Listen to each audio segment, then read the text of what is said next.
Hello students, my name is Amin and today is 12th Feb। आपका English का exam था, hopefully अच्छा रहा होगा। अभी 17 फेब को एसएसटी का एग्ज़ाम है, जिसके लिए अपन को भी प्रिपेयर करना है। अगर आप में से भी किसी ने अच्छे से प्रिपरेशन नहीं की है तो उसको घबराने की ज़रूरत नहीं है। ये बनसोट है पॉलिटी का। इसी की तरह मैं जो अदर सब्जेक्ट हैं, हिस्ट्री, ज्योग्राफी और इकोनॉमिक्स, उनका भी बनसोट अपलोड करने वाला हूँ। ठीक है, तो आज ये अपना पहला वीडियो रहेगा। इसमें सबसे पहले अपन कंसेप्ट देखेंगे और साथ ही क्वेश्चंस भी देखेंगे। कंसेप्ट है वो अपन पूरे नहीं पढ़ेंगे, बस जो मेन कंसेप्ट्स हैं मैं वही आपको बताऊंगा। और जो क्वेश्चंस हैं वो किसके बेस पे होंगे, जो आरपीएससी का क्वेश्चन बैंक होता है। ठीक है, जो आरबीएससी का ऑफिशियल क्वेश्चन बैंक होता है उसके बेस पे, और जो प्रीवियस ईयर है, प्रीवियस ईयर क्वेश्चंस जो आए हुए हैं उनके बारे में अपन डिस्कस करेंगे। ठीक है, और इसी के साथ ही साथ आपको बस सिर्फ ध्यान से सुनना है इस वीडियो को, किसी भी टाइप के कोई नोट्स नहीं बनाने हैं।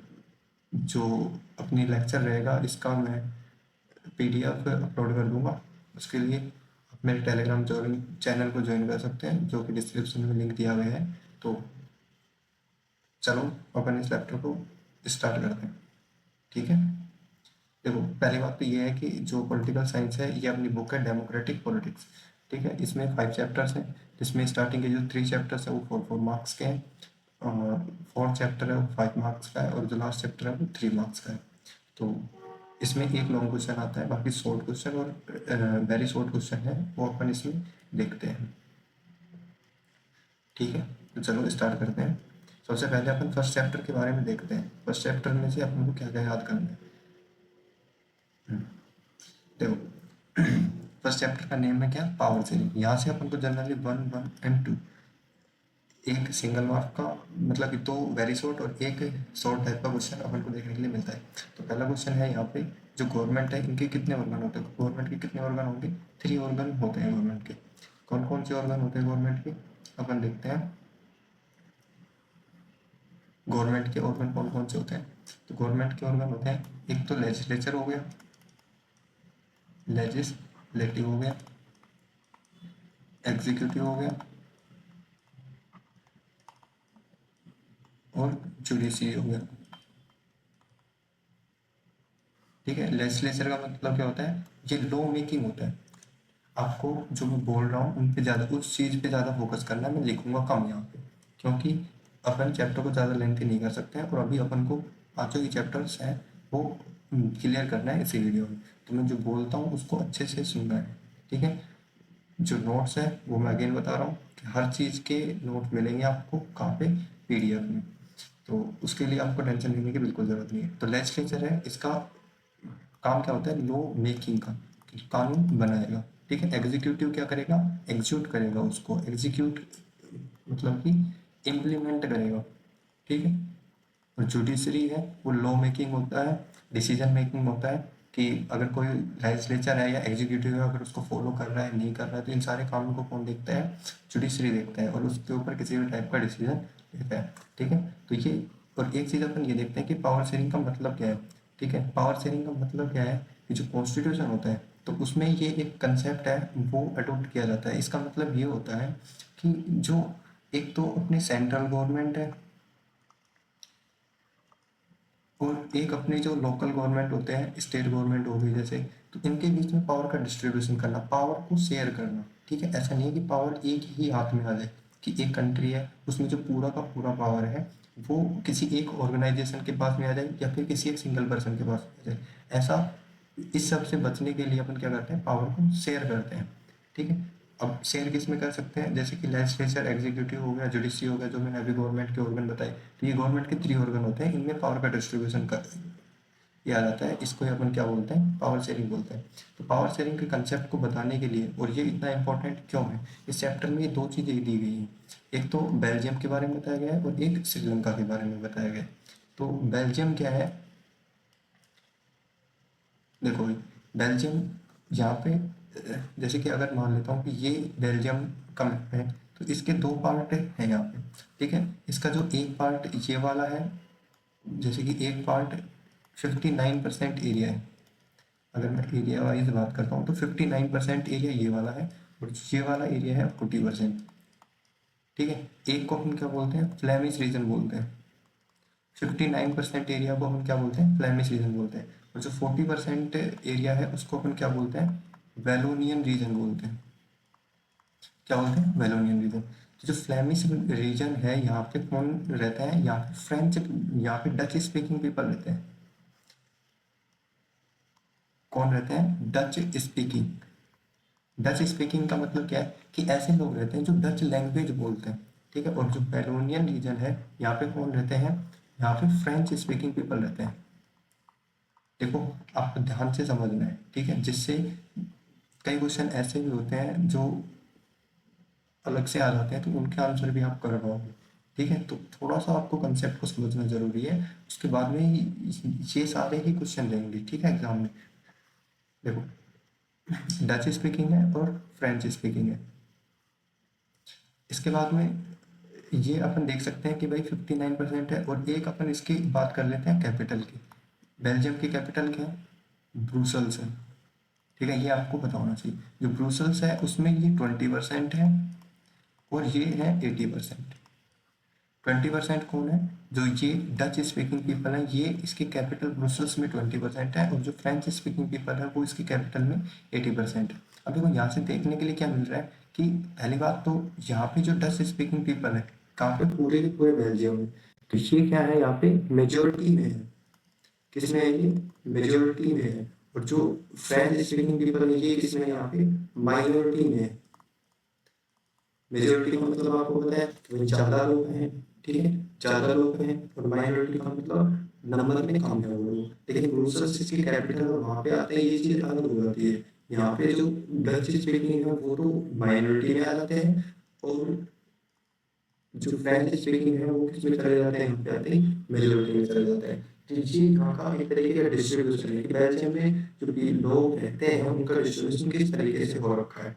तो देखो यहाँ पे जितने भी राइट्स हैं, all rights are given to the majority section of Belgium. Majority section में कौन है, डच स्पीकिंग पीपल है। तो डच स्पीकिंग पीपल है उनको मैक्सिमम राइट्स दिए जाते हैं, और जो फ्रेंच स्पीकिंग पीपल है उनको राइट्स नहीं दिए जाते।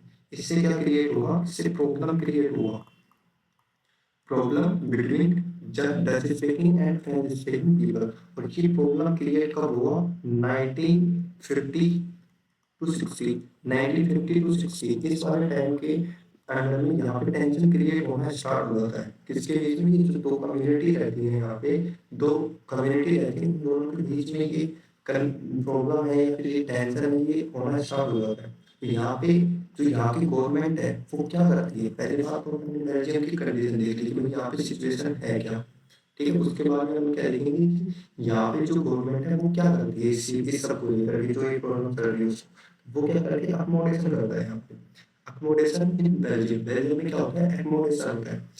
अब इस अकोमोडेशन में क्या होता है कि एकोमोडेशन पहले बात तो ये है कि एकोमोडेशन है क्या, समझिए। तो एकोमोडेशन का मतलब क्या होता है कि जैसे बेल्जियम की अगर अपन बात कर रहे हैं तो यहाँ पे जो प्रॉब्लम है कम्युनिटी के बीच में, प्रॉब्लम हुई किस वजह से है, ठीक है। तो सबसे पहले तो जो प्रॉब्लम है उसको एक्नॉलेज करना, सबसे पहले जो प्रॉब्लम है उसको एक्नॉलेज करना, कि जानना कि प्रॉब्लम हो किस वजह से रही है। और एक्नॉलेज करने के बाद में उसका सॉल्यूशन करना, कि भाई पहले तो प्रॉब्लम को देखेंगे कि भाई प्रॉब्लम क्या है और किस वजह से हो रही है, उसके बाद में उसका सॉल्यूशन कर देंगे, ठीक है, जिससे चीजें इजी हो जाएंगी।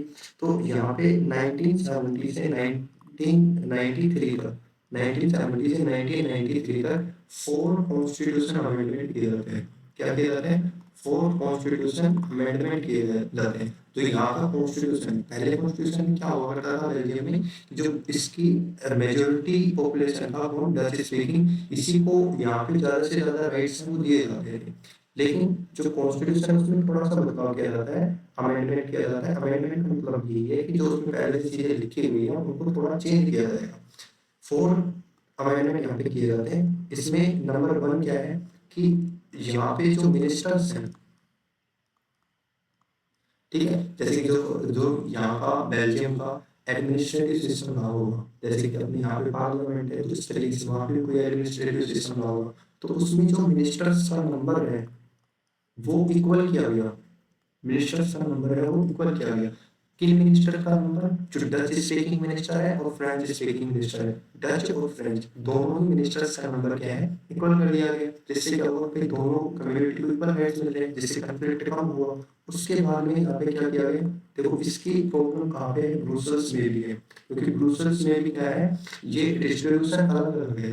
यहाँ पे एक मेजोरिटी में और एक माइनॉरिटी में। तो ब्रुसेल्स में भी क्या किया जाता है कि यहाँ पे भी जो मिनिस्टर्स हैं उनके नंबर को इक्वल किया जाता है। तो सेकंड अमेंडमेंट ये हो गया। थर्ड अमेंडमेंट क्या हुआ यहाँ पे? थर्ड अमेंडमेंट में यहाँ पे पावर का डिवीजन किया जाता है। थर्ड अमेंडमेंट में क्या हुआ यहाँ पे? पावर का डिवीजन किया जाता है।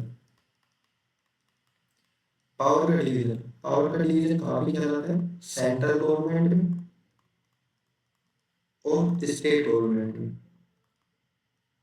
सेंट्रल गवर्नमेंट और स्टेट गवर्नमेंट। सेंट्रल गवर्नमेंट और स्टेट गवर्नमेंट के बीच में पावर का डिस्ट्रीब्यूशन किया जाता है। और क्या बोलते हैं कि जो स्टेट गवर्नमेंट है वो सब ऑर्डिनेट नहीं होंगे। क्या नहीं होंगे? सब ऑर्डिनेट नहीं होंगे। सब ऑर्डिनेट नहीं होंगे। सब ऑर्डिनेट का मतलब क्या है कि जैसा सेंट्रल गवर्नमेंट बोल रहा है वैसा ही स्टेट गवर्नमेंट करे, ऐसा जरूरी नहीं है। ठीक है, स्टेट गवर्नमेंट के पास में अपनी सेल्फ पावर रहेगी। इसी को हम क्या बोलते हैं? सब ऑर्डिनेट नहीं होंगे। ठीक, तो यहाँ पे इस तरीके से पावर का डिवीजन किया गया। और लास्ट यहाँ पे क्या किया गया? यहाँ पे एक कम्युनिटी गवर्नमेंट बनाएगी। क्या बनाएगी? Community government. ठीक है, कम्युनिटी गवर्नमेंट क्या है? कम्युनिटी का मतलब देखो यहाँ पे दो अलग अलग कम्युनिटी रहती है, जैसे कि डच स्पीकिंग, फ्रेंच स्पीकिंग, ये क्या है? कम्युनिटी है। तो अलग अलग कम्युनिटी के लिए एक एक गवर्नमेंट बना दी गई कि भाई ये वाली कम्युनिटी गवर्नमेंट है कि सिर्फ जो अपनी कम्युनिटी है उसके बारे में डिसाइड करेगी, उनके डेवलपमेंट के बारे में सोचेगी, उनका एजुकेशन हो गया या फिर फूड हो गया या फिर एम्प्लॉयमेंट हो गया, इन सब चीज़ों के बारे में सोचेगी। जिससे यहाँ पे जो कॉन्फ्लिक्ट स्टार्ट हुए बेल्जियम में, ये सारे के सारे कॉन्फ्लिक्ट हैं दब जाते हैं, ठीक है, कम हो जाते हैं। ठीक है, ये बात समझ में आ गया बेल्जियम का। उसके बाद अगर हम श्रीलंका का देख लेते हैं एक बार। देखो भाई, श्रीलंका में क्या हुआ? श्रीलंका में ऐसे यहाँ पे भी देखो दो कम्युनिटी रहती है। एक तो यहाँ पे क्या रहती है? सिंगाली। एक तो सिंगाला रहती है और एक क्या रहते हैं? यहाँ पे तमिल्स रहते हैं। ठीक है, जो सिनाला है वो यहाँ की 74% पॉपुलेशन है, काफी श्रीलंका की। और जो तमिल्स हैं ये रेस्ट ऑफ तमिल्स है, बाकी एक दो कम्युनिटी और है, लेकिन मेनली ये दो कम्युनिटी है यहाँ पे, एक तो सिनाला है और एक तमिल है। तो जो तमिल है इसमें भी दो टाइप के हैं। ठीक है, एक तो यहाँ पे नेटिव है तमिल नेटिव। तमिल नेटिव का मतलब क्या है कि ऐसे जो तमिल लोग हैं जो ऑलरेडी श्रीलंका में पैदा हुए हैं और वहीं के रह रहे हैं, तो उनको हम क्या बोलते हैं? तमिल नेटिव। और एक यहाँ पे कौन है? तमिल इंडियंस है। ठीक है, तमिल इंडियंस का मतलब क्या है कि जो इंडिया से तमिल यहाँ पे श्रीलंका चले गए वो तमिल लोग। ठीक है, तब उनको बोलते हैं तमिल इंडियंस। तमिल इंडियंस हैं, इनमें कौन है? इसमें हिंदू भी है और मुस्लिम भी है। ठीक है, ये दूसरे पूछ सकता है एक नंबर में, यहाँ से दो मैंने अभी बताया आपको, तो ये याद रखना है आपको। तो यहाँ पे अगली बात यही है कि भाई जो राइट्स है कॉन्स्टिट्यूशन में, जो राइट्स दे रखे हैं यहाँ पे श्रीलंका का जो कॉन्स्टिट्यूशन है उसमें जो राइट्स दिए गए वो सारे के सारे किसको दे दिए जाते हैं? यहाँ पे सिन्हाली को, जो सिन्हाली कम्युनिटी है, सिन्हाला कम्युनिटी है, सिन्हाला ग्रुप है, उसको भी दे दिए जाते हैं। इससे इनके बीच में क्या स्टार्ट हो जाता है? इनके बीच में कॉन्फ्लिक्ट स्टार्ट हो जाता है। ठीक है, अब इस कॉन्फ्लिक्ट के बारे में क्या कैसे चीजें चलती हैं आगे वो हम देखेंगे। कैसे चीजें चलती हैं देखो, सबसे पहले यहाँ पे क्या रखा जाता है? Majority majoritarianism. ठीक है, मेजोरिटेरियनिज्म का मतलब क्या है कि जो श्रीलंका है उसमें जो मेजोरिटी में कम्युनिटी है, कौन सी? जो मेजोरिटी में कम्युनिटी है उसको ही सारे के सारे राइट्स दे दिए जाते हैं। तो ये पूछ लेता है कि अकोमोडेशन क्या है या फिर मेजोरिटेरियनिज्म क्या है। तो मेजोरिटेरियनिज्म क्या है कि जो कम्युनिटी मेजोरिटी में है उसी को सारे के सारे राइट्स प्रोवाइड करवा दिए गए। ठीक है, और राइट्स कौन से, जैसे कि एजुकेशनल राइट हो, एम्प्लॉयमेंट राइट्स हो, तो अगर ये सारे के सारे एक ही कम्युनिटी को दिए जाएंगे, तो यहाँ से दूसरी कम्युनिटी है उसमें दिक्कतें होंगी, ठीक है, वो मतलब कि अपने आप को अलग समझने लग जाएंगी। और जो ये अलग समझने वाली फीलिंग है, इसी फीलिंग को अपन क्या बोलते हैं, एलिनेशन बोलते हैं, ठीक है। जो तमिल्स हैं यहाँ के, श्रीलंका के, वो अपने आप को अलाइंड समझने लग जाते हैं, ठीक है, खुद को दूसरों से अलग समझने लग जाते हैं कि भाई जो सिनारा है उनको तो ज़्यादा राइट्स दिए जा रहे हैं, हमें कम राइट्स दिए जा रहे हैं। समझ में आ रही है वीडियो? तो देखो ये प्रॉब्लम वो कैसे स्टार्ट होती है, आपको याद रखना है कि जो श्रीलंका है, सबसे पहले तो यही याद रखना है कि श्रीलंका है उसको इंडिपेंडेंट कहाँ मिलती है, 1948 में उनको फ्रीडम मिलती है, ठीक है। सबसे पहले उनको 1948 में फ्रीडम मिलती है, और वहाँ पे जो सिनारा कम्युनिटी है उसका डोमिनेंस होता है और उसकी गवर्नमेंट बन जाती है, और गवर्नमेंट बनने के बाद में जो कॉन्स्टिट्यूशन है उसमें सारे के सारे राइट्स किसको दे दिए जाते हैं, सिनारा कम्युनिटी को दे दिए जाते हैं, जैसे मैंने अभी आपको इससे पहले बताया, ठीक है।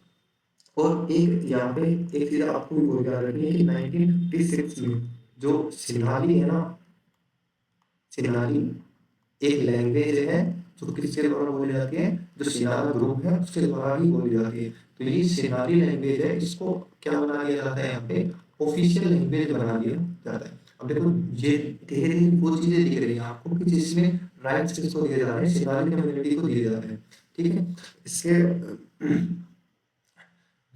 ये मैंने आपको बता दिया कि सारे राइट्स सिनारी कम्युनिटी को दिए जा रहे हैं, तो इसका रिजल्ट क्या होता है, निकलता है बाद में, इसका रिजल्ट मैंने आपको ऊपर बताया कि जो तमिल्स हैं उनमें कैसी फीलिंग आ जाएगी, एलिनेशन की फीलिंग आ जाएगी। और जो तमिल्स हैं वो क्या डिमांड करने लग जाएंगे, भाई हमें अपना एक अलग से नेशन बना दो, ठीक है, हम जो भी अपना कॉन्स्टिट्यूशन वगैरह है वो सारी की सारी चीजें अपने आप डिसाइड कर लेंगे, ठीक है। इस तरीके से वो डिमांड करने लग जाते हैं, और 1980 में जाके यहाँ पे तमिल यहाँ पे तमिल लोग हैं वो एक गवर्नमेंट बना देते हैं, ठीक है। जो ये गवर्नमेंट है, इस गवर्नमेंट का नाम रखते हैं तमिल एलम गवर्नमेंट, ठीक है। और फिर ये जो शिनाला है वो मतलब इस गवर्नमेंट को चाहते नहीं थे कि ये गवर्नमेंट बने ऐसा, ठीक है। और वो क्या इनके अगेंस्ट में हो जाते हैं कि भाई ऐसा आप नहीं कर सकते, हम गवर्नमेंट नहीं बनाने देंगे।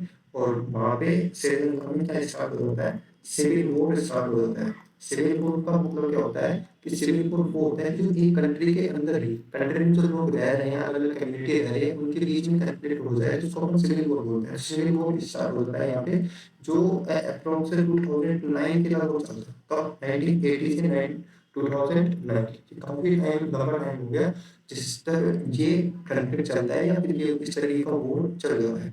अब देखो हम यहाँ से क्या देख सकते हैं, अपन यहाँ से ये देख सकते हैं कि जो पावर शेयरिंग है वो क्यों इतना इम्पोर्टेंट है, ठीक है। ये दो कंसेप्ट है जिनसे अपन ने देखा है कि पावर शेयरिंग है, ये दो एग्जांपल दिए, तो बेल्जियम का और श्रीलंका का। बेल्जियम में पावर शेयरिंग किया, अकोमोडेशन किया, श्रीलंका श्रीलंका में अकोमोडेशन नहीं किया, ठीक है। वहाँ पे क्या किया, मेजोरिटी टेरिटरी, जो कम्युनिटी मेजोरिटी है उसी को सारे राइट्स दिए गए। तो इसीलिए जो पावर शेयरिंग है वो इतना इम्पोर्टेंट हो जाता है किसी भी कम्युनिटी में, ठीक है। नेक्स्ट क्वेश्चन की ओर बढ़ते हैं। इसमें बोल रहे हैं कि why is power sharing desirable, कि पावर शेयरिंग है वो क्यों इतना जरूरी है, अपन पावर शेयरिंग इतना जरूरी क्यों है, क्योंकि मैंने अभी ये बताया ही है और ये मोस्ट इम्पोर्टेंट क्वेश्चन है। तो क्या हम जो कन्फ्लिक्ट है, जो कम्युनिटी के बीच में जो कन्फ्लिक्ट होते हैं उसको क्या कम करता है ये, ठीक है। एक ये क्या करेगा कि जो डेमोक्रेसी है, डेमोक्रेसी को क्या करेगा, स्ट्रॉन्ग करेगा। ऑब्वियस सी बात है कि अगर लोगों में पावर डिवाइड करेंगे तो डेमोक्रेसी का होगी स्ट्रॉन्ग। डेमोक्रेसी अपना चैप्टर डेमोक्रेसी के बारे में बाद में एकदम डिस्कस से फॉर्म में अपन पढ़ेंगे, ठीक है। और जो पॉलिटी है, पॉलिटिकल पावर है, इसको क्या करता है, ये स्टेबल करता है। स्टेबल मतलब मजबूत करता है। चलो आगे देखते हैं। फॉर्म ऑफ पावर शेयरिंग, कि मतलब अगर अपन को पावर शेयरिंग करना है तो अपन किस तरीके से कर सकते हैं। पावर शेयरिंग के दो तरीके होते हैं मेनली, अपन को वही देखने हैं। एक तो वर्टिकल होगा और एक अपन देखते हैं हॉरिजॉन्टल। ठीक है, एक वर्टिकल होगा और एक होगा हॉरिजॉन्टल। वर्टिकल देखो, वर्टिकल का मतलब होता है इस तरीके से, और हॉरिजॉन्टल का तरीका होता है इस तरीके से। वर्टिकल में क्या होगा कि इसमें अपन पावर को डिवाइड करेंगे, किसमें देखो, तीन लेवल बनाएंगे यहाँ पे, थ्री लेवल। सबसे पहले होगा यहाँ पे सेंट्रल गवर्नमेंट, उसके बाद में स्टेट गवर्नमेंट होगा, और उसके बाद में क्या होगा, लोकल गवर्नमेंट। लोकल गवर्नमेंट में जैसे कि अपन नेक्स्ट चैप्टर में पढ़ेंगे फेडरलिज्म, उसमें जिला परिषद हो गया, पंचायत हो गया, ये सारी चीजें आती हैं। हॉरिजॉन्टल में क्या होता है कि जो लेजिस्लेचर, एग्जीक्यूटिव और जुडिशरी, ये तीन चीजें देखते हैं। इसमें हॉरिजॉन्टल का मतलब क्या है कि जैसे कि लेजिस्लेचर, एग्जीक्यूटिव और जुडिशरी है, इन तीनों को एक ही लेवल में रखा जाता है। ठीक है, तीनों को एक ही लेवल में रखा जाता है, तीनों को इक्वल पावर दी जाती है। ऐसा नहीं है कि किसी एक ऑर्गन को ज्यादा पावर दे दी जाएगी। इसलिए इसको हॉरिजॉन्टल पावर ऑफ डिस्ट्रीब्यूशन बोलते हैं और इसको वर्टिकल पावर ऑफ डिस्ट्रीब्यूशन। इसमें सेंट्रल गवर्नमेंट के पास में सबसे ज्यादा पावर होती है, उसके बाद में स्टेट गवर्नमेंट के पास में, उसके बाद में लोकल गवर्नमेंट के पास में। ये जो हॉरिजॉन्टल पावर ऑफ डिस्ट्रीब्यूशन है, इसमें एक चीज और आती है जो काफी इंपॉर्टेंट है, system of check and balance. System of check and balance.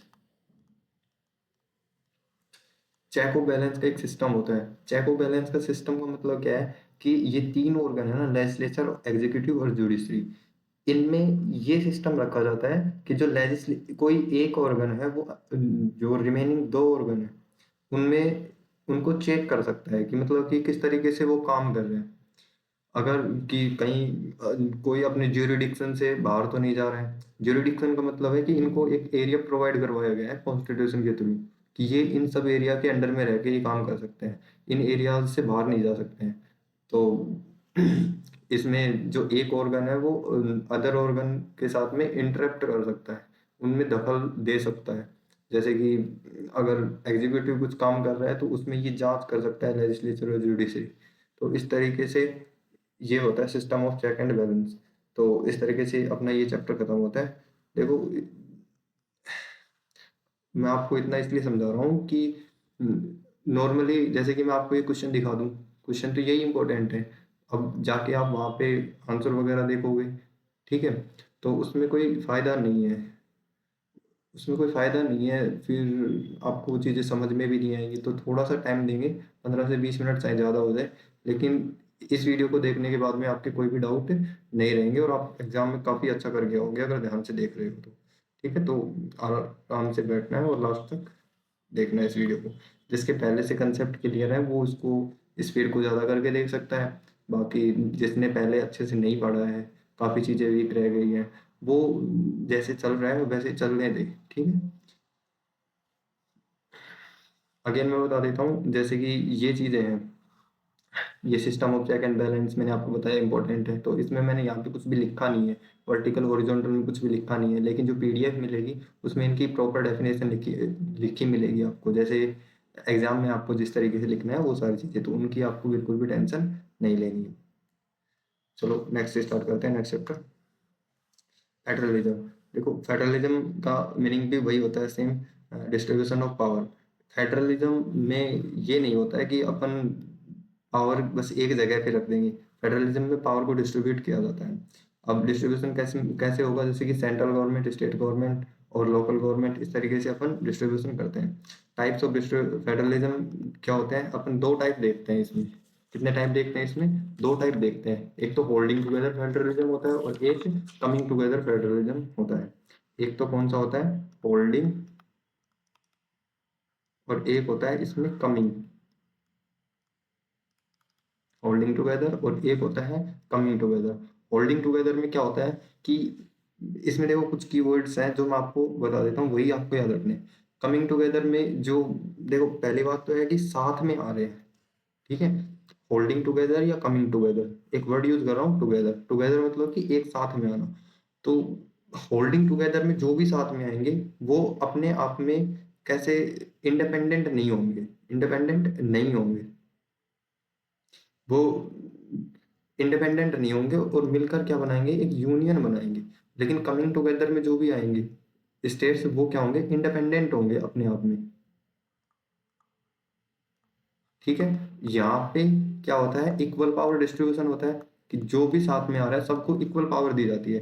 लेकिन यूनियन जो होल्डिंग टुगेदर है, इनमें इंडिपेंडेंट नहीं होते हैं और साथ में मिलकर एक यूनियन बनाते हैं, और यूनियन बनाने के बाद में इनइक्वल पावर होती है। सभी जो भी स्टेट्स हैं उन सबको इक्वल पावर नहीं मिलती है। इसके एग्जाम्पल वेरी वेरी इंपॉर्टेंट, जो आपको एकदम याद रखने हैं, एग्जाम में पूछता भी है कि इंडिया किसका पार्ट है, होल्डिंग टुगेदर फेडरलिज्म का पार्ट है। इंडिया हो गया, या फिर अपन ने बेल्जियम फर्स्ट चैप्टर में पढ़ा था वो हो गया। इसमें कौन कौन से एग्जाम्पल हैं, इसमें जैसे कि यूएसए हो गया, ऑस्ट्रेलिया हो गया और स्विट्जरलैंड हो गया। ठीक है, तो ये सारे इनके एग्जाम्पल है। अब देखो इंडिया को जैसे ही अपन देखते हैं, तो इंडिया क्या है, एक यूनियन ऑफ स्टेट है। जैसे कि काफी सारे स्टेट्स हैं और मिलकर क्या बना रहे हैं, एक यूनियन बना रहे हैं, और उस यूनियन को अपन क्या बोलते हैं, इंडिया बोलते हैं। लेकिन यहाँ पे सभी को इक्वल पावर नहीं दी जाती। इक्वल पावर का मतलब क्या है कि अगर कहीं पर शेड्यूल ट्राइब्स हैं, शेड्यूल कास्ट हैं, कोई मतलब कि बैकवर्ड क्लासेस हैं, तो उन उन स्टेट को जो पीछे रह गए हैं, बैकवर्ड में रह गए हैं, तो उनको ओवर पावर दी जाती है। मतलब कि उनके लिए अलग से राइट्स बनाए जाते हैं। ठीक है, जिससे जो लेवल है वो बना रहे। ठीक है, सभी जितने भी स्टेट्स हैं सबका इक्वल डेवलपमेंट हो सके, इसलिए इसमें इनइक्वल पावर डिस्ट्रीब्यूशन होता है। लेकिन कमिंग टुगेदर में ऐसा नहीं होता है। ठीक है, तो ये दोनों आपको याद रखने हैं। की फीचर ऑफ फेडरलिज्म, फेडरलिज्म के की फीचर्स क्या है, कि फेडरलिज्म के फीचर्स क्या क्या होते हैं, एक बार देखते हैं। जब फेडरलिज्म के फीचर्स, इसमें क्या होंगे कि फेडरलिज्म के फीचर में कॉन्स्टिट्यूशनल गारंटी होगा। चलो इधर देखते हैं, इसमें क्या होगा, एक तो नंबर वन पे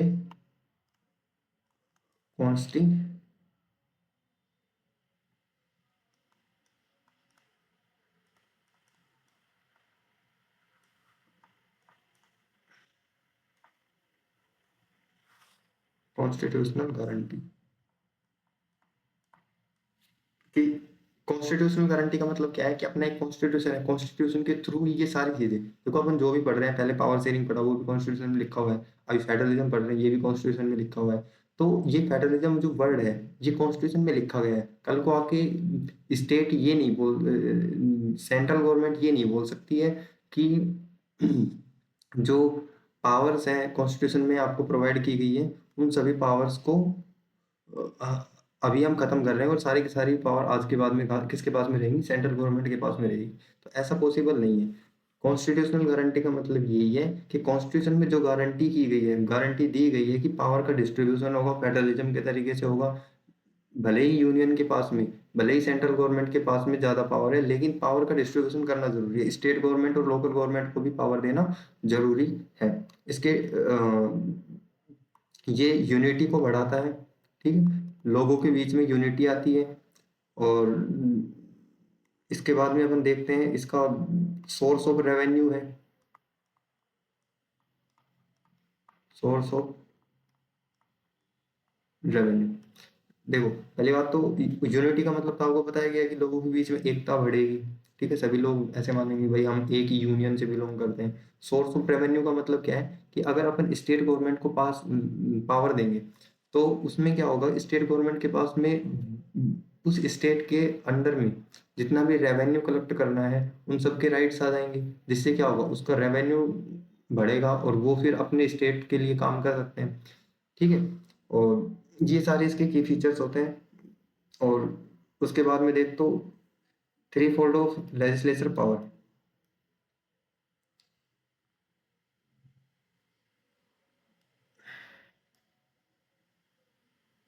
देखो भाई, three fold of legislature power, जो लेजिस्लेचर मैंने आपको एक ऑर्गन बताया था लेजिस्लेटिव, तो जो लेजिस्लेटिव है उसके उसके पावर्स हैं, वो तीन पार्ट में अपन डिवाइड करते हैं उनको।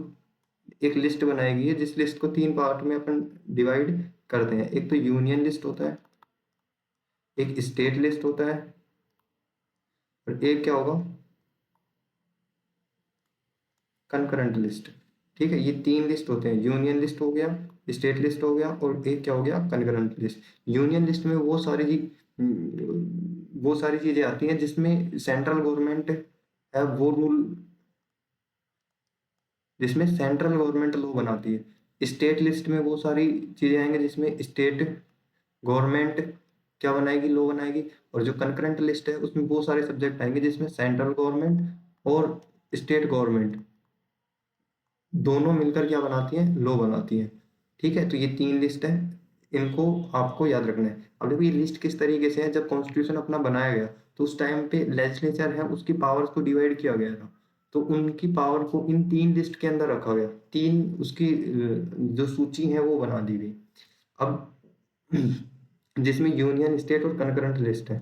ठीक है, अब देखो इनमें कौन कौन सी चीजें आती हैं वो भी काफी ज्यादा इंपॉर्टेंट हो जाता है। जो नेशनल सिक्योरिटी के मामले होते हैं, जो नेशनल सिक्योरिटी के इश्यूज होते हैं वो सारे के सारे यूनियन लिस्ट में आते हैं। जैसे कि डिफेंस हो गया, ठीक है, जैसे कि एजु सॉरी जैसे कि डिफेंस हो गया, और इसके बाद में बैंकिंग हो गया, जैसे कि बैंकों का काम हो गया। अगर बॉर्डर के ऊपर अपन कोई बीएसएफ, ठीक है, बॉर्डर सिक्योरिटी फोर्स हो गया, ऐसे किसी जो आर्मी हो गया, नेवी हो गया, ये सारे किस में आते हैं, डिफेंस के अंदर आते हैं। तो ये सारे यूनियन के सब्जेक्ट है, इस पे स्टेट गवर्नमेंट कोई लॉ नहीं बना सकती है। जैसे कि बैंकिंग के सेक्टर में कोई हो गया, कम्युनिकेशन के सेक्टर में हो गया। ठीक है, तो ये सारी की सारी यूनियन लिस्ट में आएगी। स्टेट लिस्ट में क्या आएगा, स्टेट लिस्ट में वो सारी सब सब्जेक्ट्स हैं जिसपे स्टेट गवर्नमेंट है वो लॉ बनाती है। जैसे कि स्टेट पुलिस अपन देखते हैं कि दिल्ली पुलिस ये राजस्थान पुलिस अलग है, ठीक है, और उसके बाद में बिहार पुलिस अलग है, यूपी पुलिस अलग है, मध्य प्रदेश पुलिस अलग है। तो हर स्टेट की अपनी क्या होगी, पुलिस सर्विसेज। और जैसे कि इसमें टेम्पल्स हम देख लेते हैं। और कंकरेंट लिस्ट में वो चीजें आती हैं जिसमें सेंट्रल और स्टेट गवर्नमेंट दोनों ही लॉ बनाती हैं। इसमें एक सबसे इम्पोर्टेंट एग्जांपल है एजुकेशन। जो एजुकेशन है वो कंकरेंट लिस्ट का सब्जेक्ट है जिसपे सेंट्रल गवर्नमेंट और स्टेट गवर्नमेंट दोनों ही लॉ बनाती है। ठीक है, अब ये रेजिड्यूरी लिस्ट क्या है कि देखो, जब ये three fold of legislature power है, three fold of legislature power है, ये कब बनाया गया, ये तब बनाया गया जब कॉन्स्टिट्यूशन अपना बना था। लेकिन कुछ चीजें ऐसी हैं, जब कॉन्स्टिट्यूशन कब बना था, 1947 में, जब इंडिया इंडिपेंडेंट हुआ। तो उस टाइम पे कुछ सब्जेक्ट ऐसे थे जो नॉन ही नहीं थे। ठीक है, जिसके बारे में मतलब उस टाइम पे पता ही नहीं था कि ये सारे भी इशू आगे चल के बन सकते हैं। तो वो सारे इश्यूज किससे बाद में बनाएगी ये रेजिड्यूरी लिस्ट, जिसमें वो सारे सब्जेक्ट्स आते हैं जो यूनियन, स्टेट और जो कंकरेंट लिस्ट है इन तीनों में ही नहीं आते। यूनियन, स्टेट और कंकरेंट तीनों ही में ही नहीं आते हैं वो सारे सब्जेक्ट्स, इसमें रेजिड्यूरी लिस्ट में हैं। और इसमें एग्जाम्पल क्या हो गया, जैसे कि साइबर क्राइम हो गया।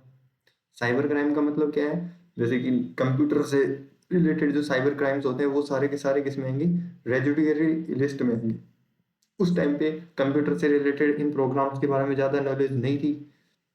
ठीक है, तो इसलिए ये सारी लिस्ट बाद में बनाएगी। और यूनिटरी और फेडरल गवर्नमेंट, इन दोनों के बीच में डिफरेंस क्या है। ठीक है, यूनिटरी लिस्ट क्या होगा और फेडरल गवर्नमेंट क्या होगा। देखो यूनिटरी, मैंने आप सबसे पहले फेडरल के बारे में पढ़ लेते हैं। जो ये फेडरलिज्म है या फिर फेडरल गवर्नमेंट है, बात एक ही है। फेडरल गवर्नमेंट में क्या होगा, more than one level, level of government अपन ने देखा है पिछले चैप्टर में भी, पावर पावर शेयरिंग में। तो मोर than one level of government, कि ऐसा नहीं है कि सारी की सारी पावर है वो एक ही जगह पे सेंट्रलाइज्ड हो जाएंगी, ऐसा नहीं है। लेकिन अगर पावर को सेंट्रलाइज्ड करना है, वन लेवल ऑफ गवर्नमेंट बनाना है, वन लेवल ऑफ गवर्नमेंट बनाना है, तो वो किसके अंदर आ जाएगा, यूनिटरी, यूनिटरी गवर्नमेंट के अंडर में आ जाएगा। और more than one level of government है तो वो किसके अंडर में आएगा, फेडरल गवर्नमेंट के अंडर में आएगा। अब देखो यहाँ पे फेडरलिज्म की ही डेफिनेशन अपन देख लेते हैं, वो भी इसका एक डिफरेंस हो जाएगा।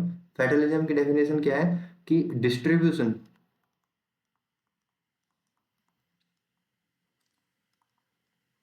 डिस्ट्रीब्यूशन करना है किसका, distribution of powers, distribution of powers between, किसके बीच में करना है distribution of power, between central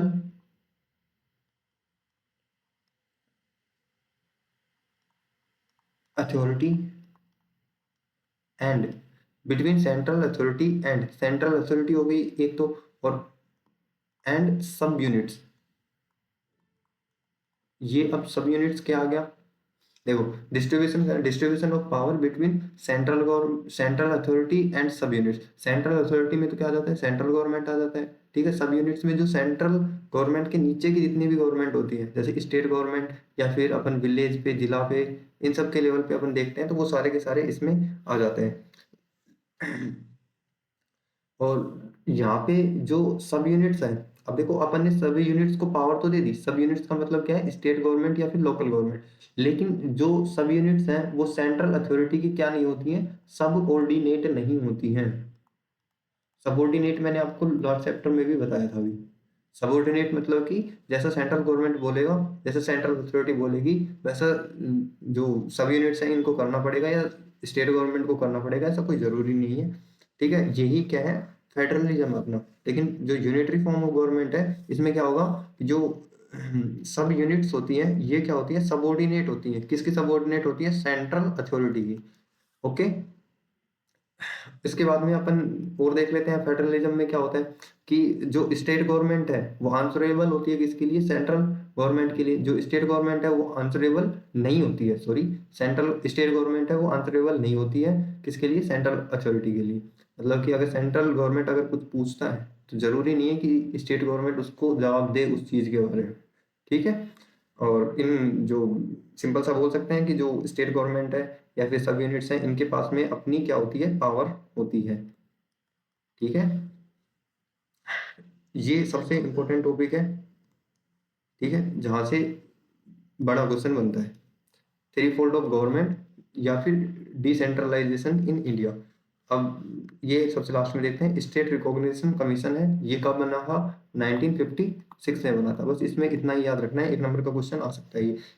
state reorganisation commission का मतलब क्या है, कि जब इंडिया इंडिपेंडेंट हुआ तो उस टाइम पे अभी जैसे अपन स्टेट देखते हैं ना, उस तरीके से स्टेट्स नहीं थे। जैसे कि अभी 28 स्टेट्स हैं और यूनियन टेरिटरीज भी हैं 8।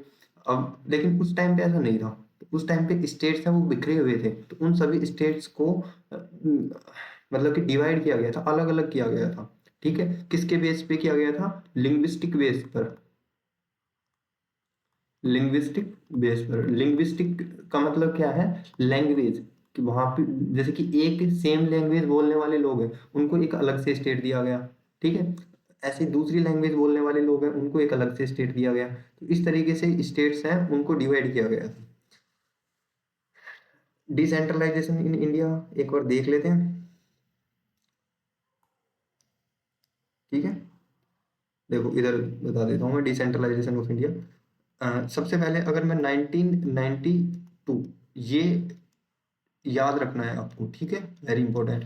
1992 है, इस टाइम पे ही डिसेंट्रलाइजेशन हुआ। देखो डिसेंट्रलाइजेशन का मतलब क्या है, डिसेंटर करना, मतलब कि डी क्या है, एक नेगेटिव वर्ड है, और सेंट्रलाइजेशन, सेंटर का मतलब है कि एक ही जगह पे अपन चीजों को लेके आ रहे हैं। लेकिन डिसेंट्रलाइजेशन में क्या होगा, जैसे कि पूरी पावर यहाँ पे है तो अपन इस पावर को यहाँ से हटा रहे हैं, ठीक है।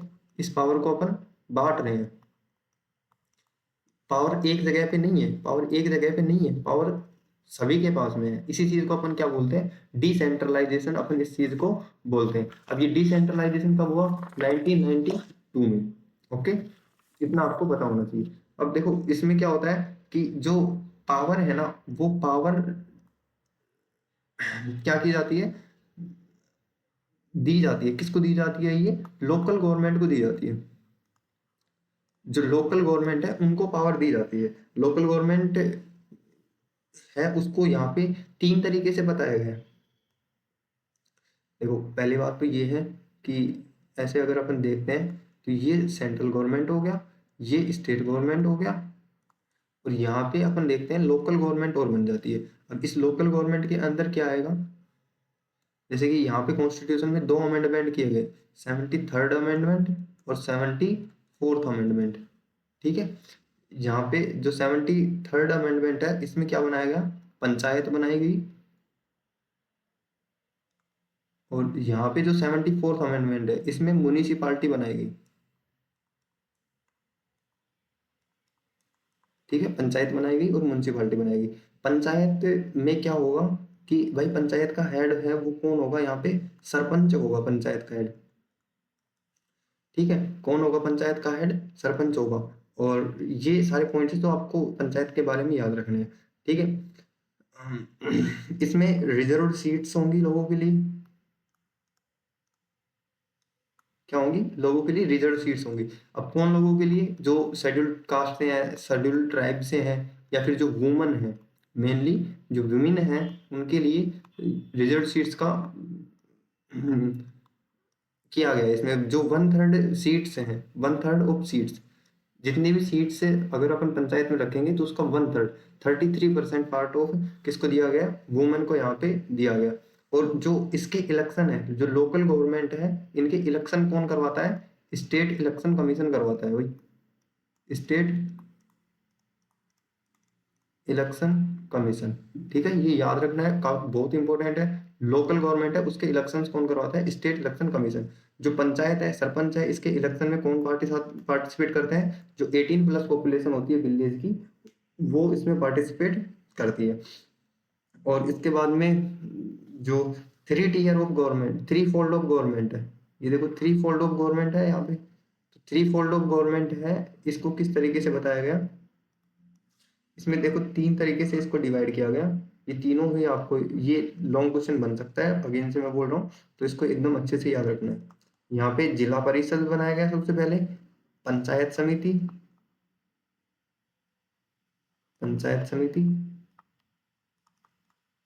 जिसको ब्लॉक या मंडल भी बोला गया, और लास्ट में 3rd लेवल पे क्या रखा गया? ग्राम पंचायत।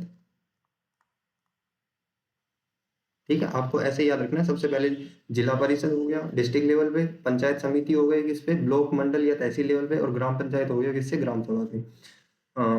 इसके बाद में अगर इलेक्शंस की बात करें तो ग्राम पंचायत में कौन होगा? सरपंच होगा, जिसके इलेक्शन में 18+ पॉपुलेशन है वो पार्टिसिपेट करेगी। पंचायत समिति या ब्लॉक या मंडल के मेंबर में कौन पार्टिसिपेट करेगा? जो ये ग्राम पंचायत से सरपंच निकल कर आते हैं, ये सरपंच पार्टिसिपेट करेंगे किसके? पंचायत समिति में जो रिप्रेजेंटेटिव निकल के आएगा उसके इलेक्शन में। और जो जिला परिषद में जो कैंडिडेट निकल के आएगा उसके इलेक्शन में कौन पार्टिसिपेट करेगा? यहाँ पे पंचायत समिति के जो मेंबर्स हैं वो पार्टिसिपेट करते हैं। और जो जिला परिषद है उसका, उसको अपन क्या बोलते हैं? एमएलए बोलते हैं, मेंबर ऑफ लेजिस्लेटिव असेंबली, क्योंकि ये डिस्ट्रिक्ट के लेवल पे होता है। ठीक है भाई, तो अपना ये चैप्टर सेकंड यहाँ पे खत्म होता है। तो अपन को ये सारे क्वेश्चंस हैं, ये अपन को यहाँ पे देखने हैं। अगर होप आपको ये समझ में आ रहा होगा, और बस बने रहिए, हो जाएगा ये पूरा ना भाई। कास्ट, रिलीजन और जेंडर, ये चैप्टर नंबर अपना 3rd है, कास्ट, रिलीजन और जेंडर। कि अपन देखते हैं कि सोसाइटी है, तो सोसाइटी में कास्ट के बेस पे, रिलीजन के बेस पे और जेंडर के बेस पे। कास्ट मतलब कि जैसे कि SC ST OBC, ये सारे क्या है? कास्टिज्म ही है।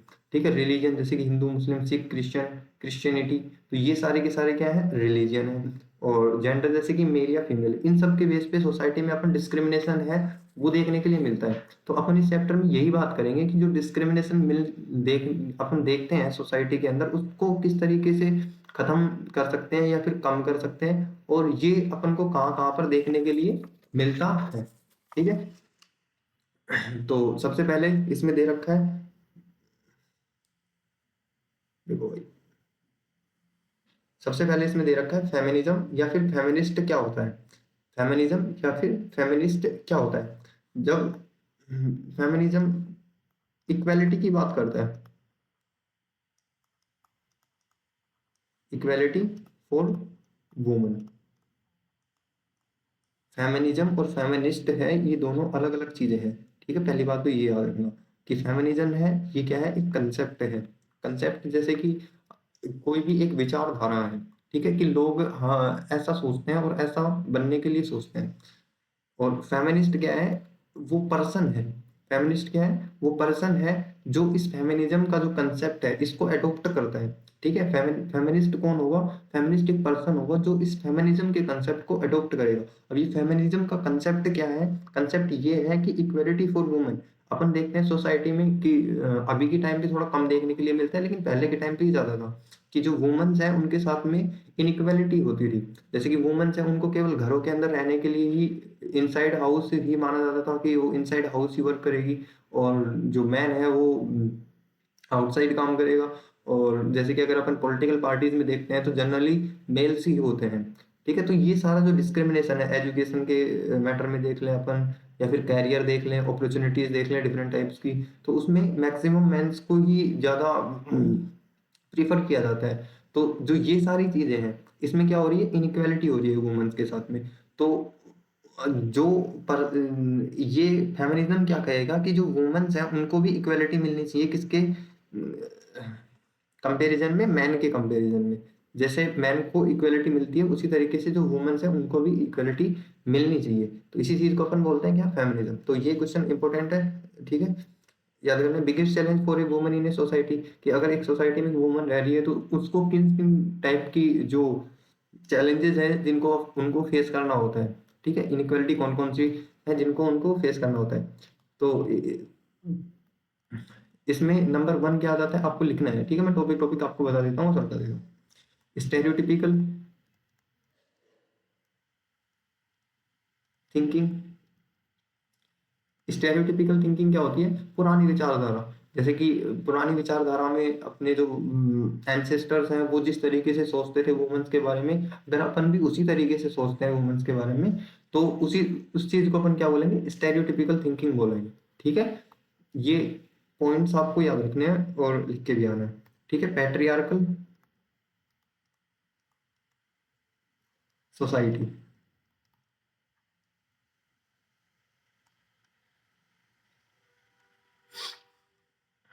पैट्रियार्कल का मतलब क्या होता है, देखो यहाँ पे दो वर्ड से बनाया है, पैट्री प्लस में आर्कल। पैट्री का मतलब क्या होता है, मेल, सिंपली मेल। और आर्कल मतलब कि रूल। ऐसी सोसाइटी जहाँ पे मेल रूल करेगा, ठीक है, उसको अपन क्या बोलेंगे, पैट्रियार्कल सोसाइटी। वहां पे कोई वुमन रूल नहीं करेगी। तो पैट्रियार्कल सोसाइटी अपनी है, या फिर पैट्रियार्कल अगर अपना माइंड सेट है कि सोसाइटी है उसमें एक मेल है, वही उस पर रूल करना चाहिए, ठीक है। या फिर अपन घर की बात कर लेते हैं तो वहां पे भी पैट्रियार्कल माइंड सेट देखते हैं अपन कि घर में जो मेल है वही घर का मेन हेड होगा।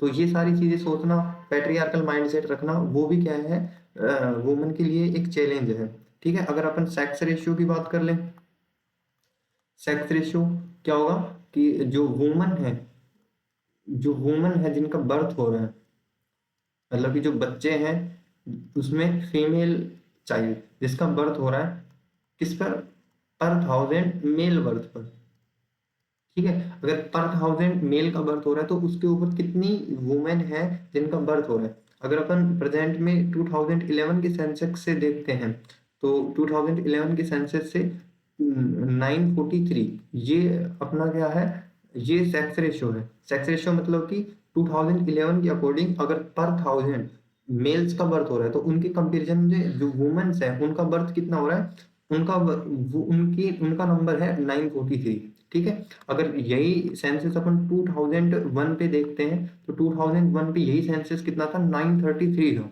933 मतलब कि अगर पर 1000 मेल का बर्थ हो रहा है तो उनके कंपैरिजन में जो वुमेन्स है वो 933 ही थे, ठीक है। अब यहाँ से अपन देख सकते हैं कि जो ये सेक्स रेशियो है, जो सेक्स रेशियो की अपन ने बात की है, इसमें थोड़ा सा चेंज देखने के लिए मिला है, थोड़ी सी बढ़ोतरी हुई है। लेकिन अब इसको अपन क्या बोलेंगे, क्या सोसाइटी में एक तरीके से चेंजेस, मतलब कि सब कुछ ठीक हो गया है, ऐसा नहीं बोल सकते। सोसाइटी में पहले के कंपेरिजन में थोड़ा चेंज आया है, लेकिन अभी भी अपन वुमेन्स की कंडीशन है वो देखते हैं कि काफी बैकवर्ड साइड में है। तो उन सब चीजों को ठीक करने की कोशिश की जाती है, ठीक है। 2011 सेंसेक्स है, उसके अकॉर्डिंग जो रिलीजन है कि कौन सा रिलीजन कितना परसेंट है इंडिया की पॉपुलेशन में, ये क्वेश्चन पूछ लेता है, ठीक है। इसमें सबसे पहले अगर अपन हिंदू देखें, इंडिया की बात कर रहे हैं, 80% है, ठीक है। अगर मैं मुस्लिम की बात करता हूँ, मुस्लिम 14% है। ये डायरेक्टली क्वेश्चन आता है, परसेंटेज पूछता है, आपको याद रखना पड़ेगा। जो क्रिश्चियन है वो 2.3% है, ठीक है। और जो सिख हैं वो 1.7% है। ये चार हैं, वो आपको याद रखने हैं, मेनली जो क्रिश्चियन है और जो मुस्लिम है, ठीक है, इनका याद रखना पड़ेगा, ठीक है भाई। अगर मैं कम्युनलिज्म की बात करता हूँ, कम्युनलिज्म में क्या होता है कि देखो, every person every person love on religion, देखो अगर अपन सोसाइटी में कोई भी लोग देखते हैं तो कोई भी पर्सन है वो अपने रिलीजन से लव करेगा, ठीक है, अपने रिलीजन के लिए उसके मतलब कि अंदर चीजें होती हैं, ठीक है, वो अटैचमेंट होता है उसके मन में। लेकिन अगर वो क्या करे, मतलब कि अपने रिलीजन से तो लव करे, ठीक है, उससे कोई प्रॉब्लम नहीं है, लेकिन क्या है, हेट करे, लेकिन वो हेट करे अगर अदर रिलीजन को, तो वहां पे प्रॉब्लम स्टार्ट हो जाती है, ठीक है। Every person love on religion but hate other religion, ठीक है। अगर ये वाली चीजें कहीं पे देखी जाती है तो अपन उसको क्या बोलते हैं, कम्युनलिज्म बोलते हैं। सेम यहाँ पे भी कम्युनलिज्म के साथ में कम्युनलिस्ट होता है। क्या होता है, कम्युनलिस्ट होता है। कि कम्युनलिज्म सेम वही क्या है, एक कंसेप्ट है, और जो कम्युनलिस्ट है वो क्या है, एक पर्सन है। अगर आपसे कम्युनलिज्म पूछे तो क्या बोलेंगे, एक concept in which every person love own religion but hate other religion, कि अपने रिलीजन से तो लव करे लेकिन अदर रिलीजन है उनसे हेट करे, तो उसको अपन कम्युनलिज्म बोलेंगे। और अगर कम्युनलिस्ट पूछे तो a person that love own religion but hate other religion, तो एक पर्सन की बात करें तो वहां पे क्या होगा, कम्युनलिस्ट होगा। तो ऐसे ही सेकुलरिज्म होता है, और ऐसे ही क्या होता है, सेकुलरिस्ट होता है, ठीक है।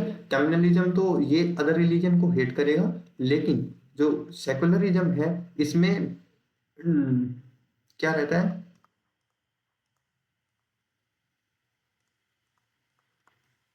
Indifferent from religion, indifferent from religion,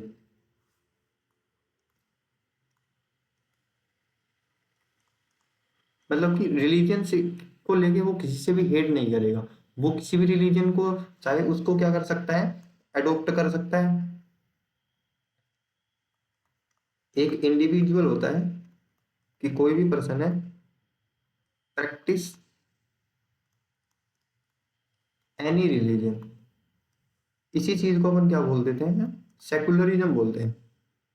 इसी चीज को अपन क्या बोलते हैं, सेकुलरिज्म बोलते हैं। कि वो किसी भी रिलीजन से हेट नहीं करेगा, और इंडिविजुअल प्रैक्टिस एनी रिलीजन, किसी भी रिलीजन है उसको प्रैक्टिस कर सकता है, ठीक है। और उसको रिलीजन के बेस पे क्या मिलेगी, उसको फ्रीडम मिलेगी, ठीक है। तो ये सारी चीजें हैं, ये किसमें आएगा, सेकुलरिज्म अगेन वही है, कंसेप्ट है एक, और सेकुलरिस्ट वो पर्सन है जो सेकुलरिज्म वाली थिंकिंग को एडॉप्ट करता है, ठीक है, इस चीज को मानता है। तो यहाँ से आपको एक डेफिनेशन जरूर देखने के लिए मिलेगी एग्जाम में, ठीक है। आगे देखते हैं, how does political parties use caste sentiments in a election, ठीक है। जो पॉलिटिकल पार्टी है वो कास्ट सेंटिमेंट्स का कैसे यूज करते हैं इलेक्शंस के अंदर। कास्ट सेंटिमेंट्स का मतलब क्या है, कि भाई देखो जब भी इलेक्शन आते हैं तो पॉलिटिकल पार्टी वाले लोग आ जाते हैं, जैसे कि कहीं पे भी इलेक्शन हो रहे हैं तो वहां पे वोट मांगने के लिए कोई ना कोई पॉलिटिकल पार्टी वाले लोग आ जाते हैं, और वो वहां पे आके आपको क्या बोलते हैं कि हम आपके रिलीजन से बिलोंग करते हैं, हम आपकी सोसाइटी में रहते हैं, हम आपके एरिया में रहने वाले लोग हैं, तो आप हमें ही वोट दीजिए। तो ये सारी जो टैक्टिक्स हैं जो वो उस टाइम पे करते हैं, किसको मैनिपुलेट करने के लिए, पीपल्स को। तो उस चीज को ही अपन क्या बोलते हैं, कास्ट सेंटिमेंटल्स। और पॉलिटिकल पार्टीज हैं ये कास्ट सेंटिमेंट से करती हैं, तो वो किस तरीके से करती हैं, बस यही पूछ रहा था। तो इसमें अपन क्या लिख सकते हैं, पॉलिटिकल पार्टी, जैसे कि अगर मैं इस एरिया की बात करता हूँ, देखो इस एरिया की अगर बात करता हूँ, यहाँ पे एक कास्ट वाले लोग सबसे ज्यादा है, तो इसमें पॉलिटिकल पार्टी क्या करेगी कि इस कैंडिडेट से अगर इलेक्शन करवाने हैं तो उसी कैंडिडेट को चूज करेगी जो इनकी कास्ट का हो। समझ में आ रही है बात, कि भाई यहाँ पे अगर एसटी वाले लोग रह रहे हैं तो जो ये पॉलिटिकल पार्टी है इसको अपना कैंडिडेट अगर इस एरिया में रिप्रेजेंट करना है तो वो इन्हीं कास्ट वाले लोगों के बीच से एक पर्सन को यहाँ पे वोट वोट के लिए रखेगी। तो इससे क्या होगा कि ये सारे लोग हैं वो उस पर्सन से कनेक्ट होंगे। तो ये क्या हो रहा है, कास्ट का यूज किया जा रहा है किसमें, पॉलिटिक्स में, ठीक है। और सेकंड अपन क्या देख सकते हैं, कास्ट सेंटिमेंट दिखाते हैं, जैसे कि मैंने आपको बताया कि ऐसे बोलते हैं कि जैसे कि हम आपकी कास्ट से बिलोंग करते हैं तो आपको हम ही वोट देना चाहिए, तो ये सारी चीजें इसमें होती है, ठीक है। इसके बाद में चलो आगे देखते हैं, politics in caste. Politics in caste क्या है कि जो कास्ट है, कि जो कास्ट है ये, इसमें पॉलिटिक्स किस तरीके से दिखाई जाती है, पॉलिटिक्स से किस तरीके से दिखाई जाती है कास्ट में। देखो, चाहे कोई भी कास्ट हो सोसाइटी में, कोई भी कास्ट हो सोसाइटी में, वो क्या बनना चाहती है, बिगर बनना चाहती है, या फिर मोर पावरफुल बनना चाहती है। कि हर सोसाइटी में लोग, कास्ट वाले ये सोचते हैं कि हमें सोसाइटी में सबसे ज्यादा पावरफुल समझा जाए। ठीक है, तो पावरफुल बनने के लिए वो इलेक्शन में पार्टिसिपेट करते हैं, और इलेक्शन को जीतने के लिए वो किसी भी हद से गुजर, मतलब कि किसी भी तरीके से लोगों को मैनिपुलेट करते हैं। साथ ही साथ में क्या कर लेते हैं, वो नेगोशिएशन कर लेते हैं, नेगोशिएशन कर लेते हैं किससे, अदर कास्ट वाले लोगों से। कि दो ग्रुप हैं वो आपस में मिल जाते हैं, उसके बाद में जीतने की कोशिश करते हैं, और एक कंसेप्ट बना देते हैं वो किसका, बैकवर्ड एंड फॉरवर्ड क्लास का। ठीक है, तो ये सारी चीजें हैं जो आपको इसमें लिखनी है। अगर ये आप टॉपिक लिखोगे तो आपका आंसर काफी अच्छा लगेगा। बैकवर्ड एंड फॉरवर्ड ग्रुप्स, कि एक ग्रुप है जिसको वो मानते हैं कि ये लोअर कास्ट वाला ग्रुप है, एक ग्रुप है जिसको वो मानते हैं कि अपर क्लास वाला ग्रुप है। ठीक है, तो ये सारे ग्रुप क्रिएट कर देते हैं वो, और इन सब चीजों को ही अपन क्या बोलते हैं, पॉलिटिक्स इन कास्ट बोलते हैं। ठीक है, जैसे कि अपन प्रेजेंटली देखते भी हैं कि जो जनरल वाले हैं उनको अपर क्लास माना जाता है, फॉरवर्ड क्लास माना जाता है, और जो अदर बैकवर्ड सेक्शन होते हैं उनको बैकवर्ड क्लासेस माना जाता है। ठीक है, तो नेक्स्ट अपन देखते हैं women representation in Lok Sabha election. तो वुमेन का रिप्रेजेंटेशन कितना होता है, यहाँ पे 10% होता है, कि जो लोकसभा में जितनी सीटें हैं उनका 10% क्या होगा, वुमेन होगा। ये किसकी बात हो रही है, लोकसभा इलेक्शंस की बात हो रही है। इससे पहले अपन ने सेकंड चैप्टर में देखा था कि लोकल गवर्नमेंट, जो लोकल गवर्नमेंट है, पंचायत वाली इलेक्शन है, उसमें 1/3 होती है वुमेन। ठीक है, 1/3 या फिर 33% ऑफ वुमेन्स होती है। वोट बैंक क्या बोलते हैं, वोट बैंक क्या होता है, किसको बोलते हैं वोट बैंक। देखो, वोट बैंक क्या होगा, कि जैसे कि एक पॉलिटिकल पार्टी है। ठीक है, एक पॉलिटिकल पार्टी है, ये वाला एरिया है। ठीक है, अगर इस वाले एरिया से इसको वोट चाहिए, तो वो यहाँ पे कास्ट, रिलीजियन, कम्युनिटी, इन सब चीजों का यूज करता है। अगर इस वाले एरिया से इस पॉलिटिकल पार्टी को वोट चाहिए, तो कास्ट, रिलीजन और कम्युनिटी, इनके तरीके से इनको सामने रख के वहां पे पॉलिटिक्स दिखाता है, और वहां के लोगों को ये क्या बताता है, अपना वोट बैंक बताता है। ठीक है, तो यहाँ के लोग हैं वो इनका क्या होंगे, इस तरीके से वोट बैंक, अगर वो कास्ट, रिलीजन और कम्युनिटी इनके बेस पे वहां से वोट लेगा तो। आगे बात समझ में। ठीक है, चलो नेक्स्ट चैप्टर पे चलते हैं। Chapter number 4, political parties. Chapter number 4, political parties. अब देखो, सबसे पहले तो अपन बात करते हैं कि पॉलिटिकल पार्टी है उसका मीनिंग क्या होता है, पॉलिटिकल पार्टी का मीनिंग क्या होता है। तो पॉलिटिकल पार्टी अपन किसको बोलेंगे, कि एक ग्रुप है, group of people who come together. देखो, एक ग्रुप है किसका, लोगों का ग्रुप है। ठीक है, जो साथ में मिल जाता है, कम टुगेदर, एंड जो power and hold power in the government.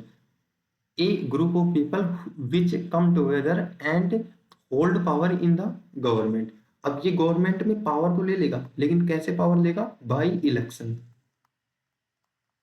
पहले ही इलेक्शन जीतेगा, और इलेक्शन जीतने के बाद में ये गवर्नमेंट में क्या लेगा, पावर। तो पॉलिटिकल पार्टी क्या है, एक ग्रुप ऑफ पीपल है who who come together to hold power in government.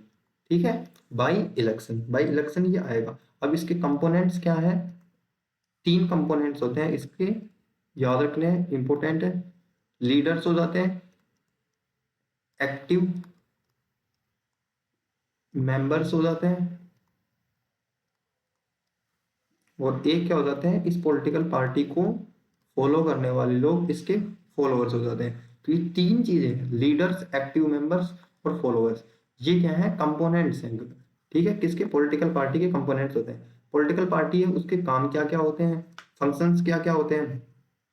देखो भाई, पॉलिटिकल पार्टी के फंक्शंस, एक बार थोड़ी जगह बना लेता हूँ मैं। मिल गई जगह। देखो भाई, जो सही है,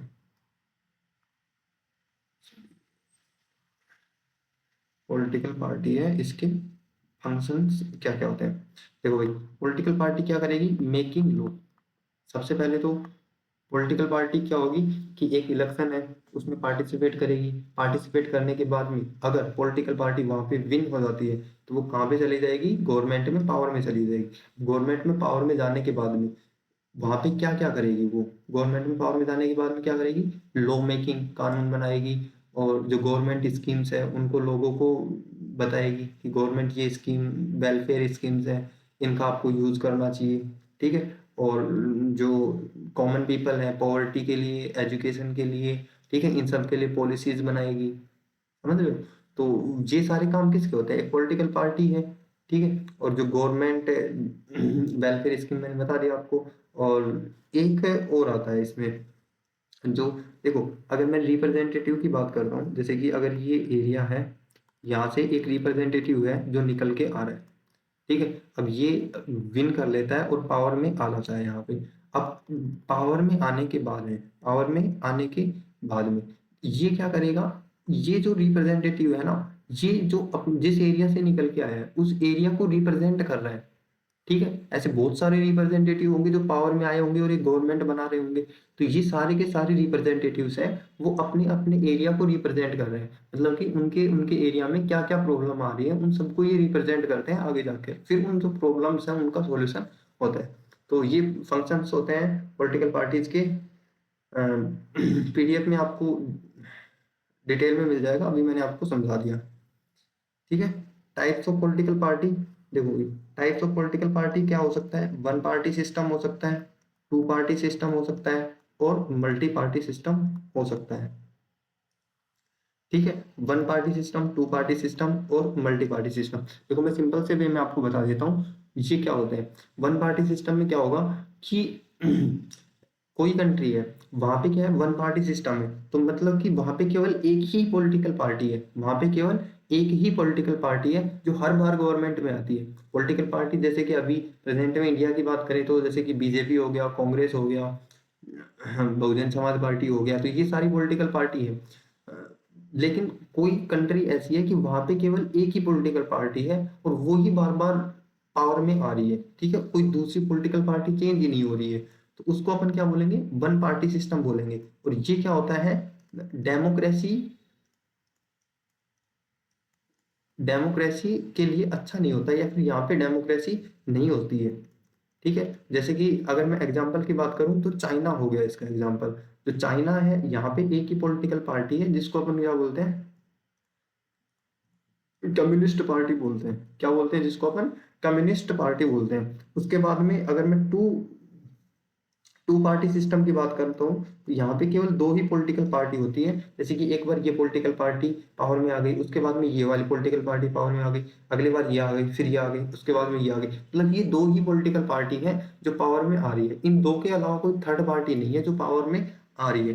तो इनके जो एग्जाम्पल्स हैं वो आपको मेनली याद रखने हैं। ठीक है भाई। इनके एग्जाम्पल जैसे कि यूएसए हो गया, यूनाइटेड स्टेट ऑफ अमेरिका हो गया, यूनाइटेड किंगडम जो इंग्लैंड है वो हो गया। तो यहाँ पे टू पार्टी सिस्टम है। इसके बाद में multi party system. Multi party system, इसमें क्या होगा कि बहुत सारे पॉलिटिकल पार्टी होते हैं और सबके इक्वल चांसेस होते हैं कि कब कौन सी पॉलिटिकल पार्टी जीत जाए, किसी को नहीं पता होते हैं। ठीक है। उसको हम क्या बोलते हैं, मल्टी पार्टी सिस्टम बोलते हैं। ये जो डेमोक्रेसी होता है उसके लिए काफी अच्छा होता है, गुड फॉर डेमोक्रेसी इसको अपन बोल सकते हैं। गुड क्यों होता है, क्योंकि मल्टी पार्टी सिस्टम में बहुत सारी पॉलिटिकल पार्टीज हैं जो पावर में आ सकती हैं। तो बहुत सारी पॉलिटिकल पार्टीज हैं, तो मतलब कि बहुत सारे जो इन लोग हैं उस कंट्री के अंदर रह रहे हैं, सबको रिप्रेजेंटेशन वहां से मिल रहा है। सबका कंट्री की जो गवर्नमेंट है उसको बनाने में सबका पार्टिसिपेशन है वहां पे। ठीक है। और यहाँ पे जो वन पार्टी सिस्टम है इसका एक फीचर होता है। ठीक है। उसका फीचर क्या होता है, उसको अपन बोलते हैं स्टेबिलिटी। क्या बोलते हैं उसको, स्टेबिलिटी। स्टेबिलिटी का मतलब क्या है कि वो स्टेबल रहेगा। ठीक है। एक जगह पे स्टेबल रहेगा। देखो भाई, अगर गवर्नमेंट एक ही है तो वहां पे कोई रूल्स और रेगुलेशन बनेंगे तो क्या उसको चेंज करना आसान होगा? क्या अपन उसको चेंज कर सकते हैं? अपन उसको चेंज नहीं कर सकते। मल्टी पार्टी सिस्टम में क्या होती है? अनस्टेबिलिटी होती है। यहाँ पे गवर्नमेंट को हटाया भी जा सकता है। देखो ये समझना थोड़ा सा कॉम्प्लिकेटेड है, लेकिन आपको समझना पड़ेगा। ठीक है, ये क्वेश्चन बहुत इंपॉर्टेंट आ जाएगा यहाँ से। मल्टी पार्टी सिस्टम में स्टेबिलिटी होती है, अनस्टेबिलिटी होती है, इस तरीके से। तो यहाँ पे अनस्टेबिलिटी बहुत ज्यादा होती है। ठीक है, अनसर्टेनिटी होती है कि भाई गवर्नमेंट कभी भी कोलैप्स कर सकती है। ठीक है, इंडिया में भी गवर्नमेंट काफी बार कोलैप्स हो चुकी है। जैसे कि कई प्रेसिडेंट, नहीं सॉरी, इंडिया का जो एक्चुअल में हेड होता है वो कौन होता है? Prime minister. तो कई बार ऐसे प्राइम मिनिस्टर रह चुके हैं जिनकी गवर्नमेंट है वो लेस देन 1 ईयर्स के लिए, या फिर अपन बोल सकते हैं कि 6 मंथ 7 मंथ्स के लिए ही रही है। ठीक है, बहुत सारे प्राइम मिनिस्टर ऐसे मिल जाएंगे, क्योंकि वहां पे क्या है? मल्टी पार्टी सिस्टम है, सभी का रिप्रेजेंटेशन होता है। अगर लोगों को पसंद नहीं आ रहा है तो वो उसको हटा सकते हैं, लेकिन वन पार्टी सिस्टम में ऐसा नहीं हो सकता है भाई। ठीक है, चलो इसके बाद में टाइप्स हो गए, और उसके बाद में अपन देखते हैं, एक बार इधर से ये देख लेते हैं।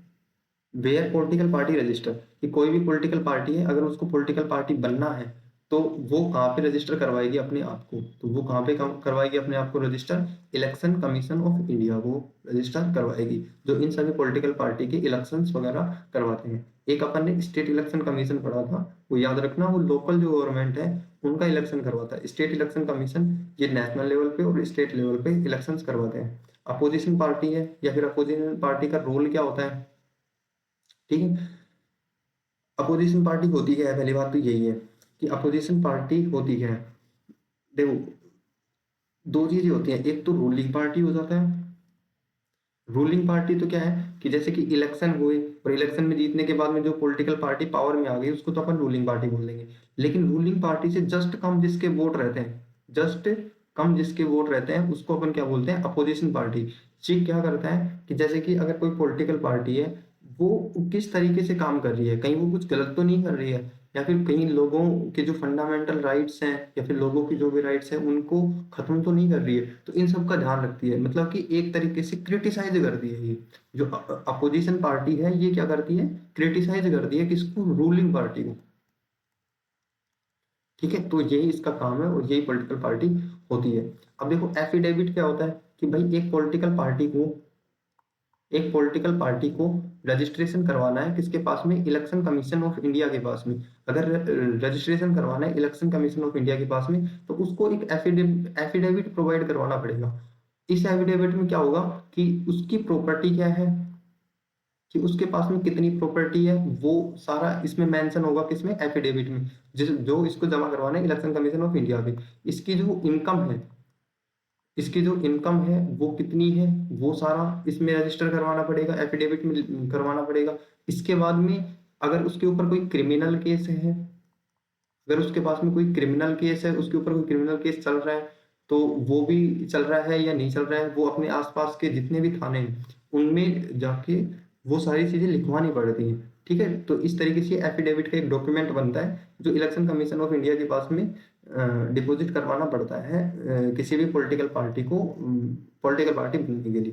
Collision of government, collision of government किसको बोलते हैं? कि देखो, जब एक गवर्नमेंट है, पॉलिटिकल उसके इलेक्शन हुए, ठीक है, पॉलिटिकल पार्टी उसकी, लेकिन वहां पे कोई भी पॉलिटिकल पार्टी ऐसी नहीं है जिसने अ, जीत हासिल की है। ठीक है, सिंपली आप ऐसे समझ सकते हो, कोई भी ऐसी पॉलिटिकल पार्टी नहीं है जो वोन हुई है या फिर वहां पे जिसको जीत मिली है। तो यहाँ पे ऐसा कैसे हो सकता है? देखो, ऐसा इसलिए हो सकता है कि अगर मैं देखता हूँ कि सेंटर में देख लेता हूँ, कि एक बार पार्लियामेंट को देख लेता हूँ। जो पार्लियामेंट होता है उसकी जो 552 सीट्स होती है, इन 552 सीट्स में से किसी भी गवर्नमेंट को बनाने के लिए इसका जो 1/2 है, 552 सीट्स का 1/2, मतलब कि इसका आधा पार्ट है, वो एक पॉलिटिकल पार्टी को मिलना ही मिलना चाहिए। अगर वो नहीं मिला तो चाहे फिर उसने कितने भी वोट गेन किए हो, उसको अपन वो नहीं मान सकते हैं। ठीक है, फिर वापस से री इलेक्शन होगा। तो इसलिए जो कोलिजन गवर्नमेंट होता है ये क्या होता है कि वेन टू और टू और मोर देन वन, या तो 2 मान सकते हैं या फिर एक से ज्यादा कितनी भी हो सकती है। टू और more than one political parties, two और more than one political parties come together, come together to form a government. मतलब कि 2 या 2 से ज्यादा पॉलिटिकल पार्टीज हैं, वो साथ में आती हैं। किस लिए साथ में आती है? जिससे वो गवर्नमेंट बना सके, ठीक है, जिससे वो गवर्नमेंट बना सके। जैसे कि 552 सीट्स हैं, इसका हाफ कितना हो गया? 276 इतना हो गया। तो अगर किसी भी पॉलिटिकल पार्टी को इतनी सीट नहीं मिली है, तो जैसे कि एक को मैं मान लेता हूँ कि 200 मिली है और एक को 150 मिली है, तो ये दोनों पार्टी में कोई भी पॉलिटिकल पार्टी वो नहीं है, लेकिन अगर ये दोनों मिल जाती है तो इनके पास में 276 से ज्यादा सीट्स हो जाएंगी और ये एक गवर्नमेंट बना लेंगे। और गवर्नमेंट, लेकिन उसको क्या बोलेंगे? कोalition गवर्नमेंट बोलेंगे, गठबंधन की सरकार अपन उसको बोलते हैं। उसके बाद में जो नेशनल, देखो कोई पॉलिटिकल पार्टीज है जिनका फॉर्मेशन कैसे हुआ वो अपन देख लेते हैं। नेशनल, इंडियन नेशनल कांग्रेस है, इसका फॉर्मेशन कब हुआ? 1885 में, 1885 में। और इसका फॉर्मेशन किसने किया था? ए ओ एच ओ ह्यूम ने, ठीक है, किसने किया था? ए ओ ह्यूम ने। ये आपको याद रखना है। इनका टाइम पूछ लेता है कि कब ये फॉर्म हुए और किसने किया, ये भी अपन याद रखेंगे। नेशनल कांग्रेस पार्टी है, ठीक है, इसका फॉर्मेशन कब हुआ था? 1999 में, ठीक है। बीजेपी, जिसको अपन भारतीय जनता पार्टी बोलते हैं, इसका फॉर्मेशन कब हुआ? 1980 में, ठीक है। ये सारी जो ईयर्स हैं ये आपको याद रखनी है। और इसका फॉर्मेशन किसने किया था? अटल बिहारी, सॉरी, किसने किया था भाई इसका फॉर्मेशन? अटल बिहारी वाजपेयी ने, ठीक है। इसका फॉर्मेशन किसने किया था? अटल बिहारी वाजपेयी ने। और अगर मैं बहुजन समाज पार्टी की बात करता हूँ, किसकी बात करता हूँ? बहुजन समाज पार्टी की बात करता हूँ, तो इसका फॉर्मेशन कब हुआ? 1984 में हुआ। All India train all India Trinamool Congress party, all India Trinamool Congress party, इसका फॉर्मेशन हुआ 1997 में, ममता बनर्जी, ठीक है, ममता बनर्जी ने इनका फॉर्मेशन किया था। और जो कम्युनिस्ट पार्टी है ये 1925 में फॉर्मेशन हुआ। और देखो ये जो कम्युनिस्ट पार्टी है ये किसके प्रिंसिपल्स पे काम करती है? मार्क्स, कार्ल मार्क्स से एक फिलोसफर हुए हैं, उनके प्रिंसिपल पर काम करती है। इसलिए अपन इसको क्या बोलते हैं? मार्क्सिस्ट, मार्क्सिस्ट आइडियोलॉजी पर काम करती है, ठीक है। किस पे काम करती है? मार्क्सिस्ट आइडियोलॉजी पर ये काम करती है, ठीक है। अब इसके बाद में अपन एक बार ये देख लेते हैं कि जो अगर कोई भी पॉलिटिकल पार्टी है, अगर उसको स्टेट पार्टी में अपना नाम लिखवाना है तो उसको कौन कौन सी चीजें हैं जो पूरी होनी चाहिए, ठीक है। अगर स्टेट पार्टी बनना है, नेशनल पार्टी बनना है, रीजनल पार्टी बनना है, तो उसके लिए कौन कौन सी कंडीशंस हैं वो पूरी होनी चाहिए। तो नेशनल पार्टी बनने के लिए सबसे पहले 4 स्टेट्स में, सबसे पहले 4 स्टेट्स में 6% ऑफ टोटल वोट्स, मतलब कि 4 स्टेट में ऐसा पावर होना चाहिए कि वहां पे जितने भी वोट गिरे हैं उनमें से 6% वोट उनको मिले हैं, ठीक है। या फिर क्या हो सकता है? 2% सीट्स, या फिर क्या हो सकता है? 2% सीट वोन लोकसभा, ठीक है भाई। यहाँ पे भी लोकसभा होगा और यहाँ पे भी लोकसभा होगा। इसमें क्या होगा कि 4 स्टेट 6% ऑफ टोटल वोट से लोकसभा।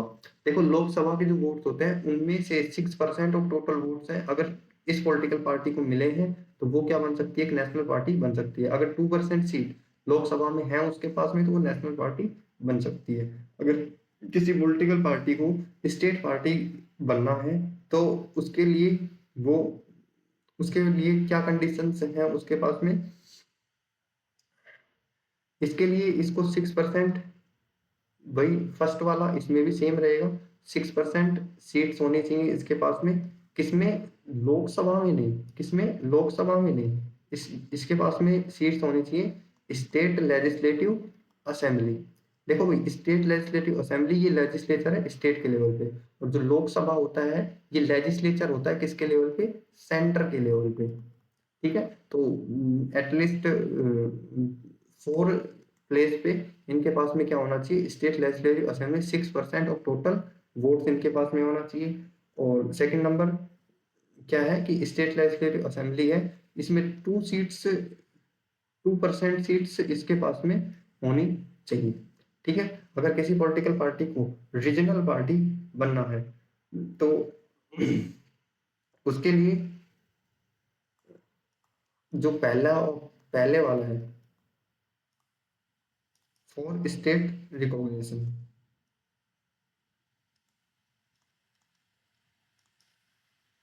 ठीक है। जो ये पॉलिटिकल पार्टी है वो 4 स्टेट में रिकॉग्निशन का मतलब ये है कि भाई वहां पे ये जानी जाती है लोगों के द्वारा, तो वो ये वहां की क्या बन जाएगी, रीजनल पार्टी फिर बन जाएगी, कोई दिक्कत नहीं है इसमें। चलो भाई, ये चैप्टर भी खत्म होता है। इसके बाद में अपन चैप्टर नंबर 5 है, लास्ट है, थोड़ी देर और है, बस बने रहिए, और इसके बाद में अपना पॉलिटिकल रिवीजन है वो खत्म हो जाएगा। देखो भाई, सेकंड में 4 लगेंगे।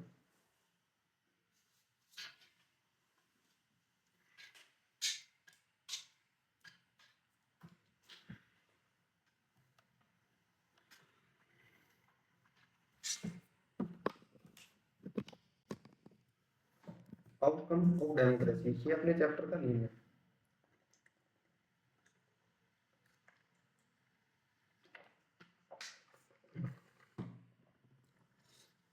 सबसे पहले तो बात यही आ जाती है कि जो डेमोक्रेसी है इसका मतलब क्या है।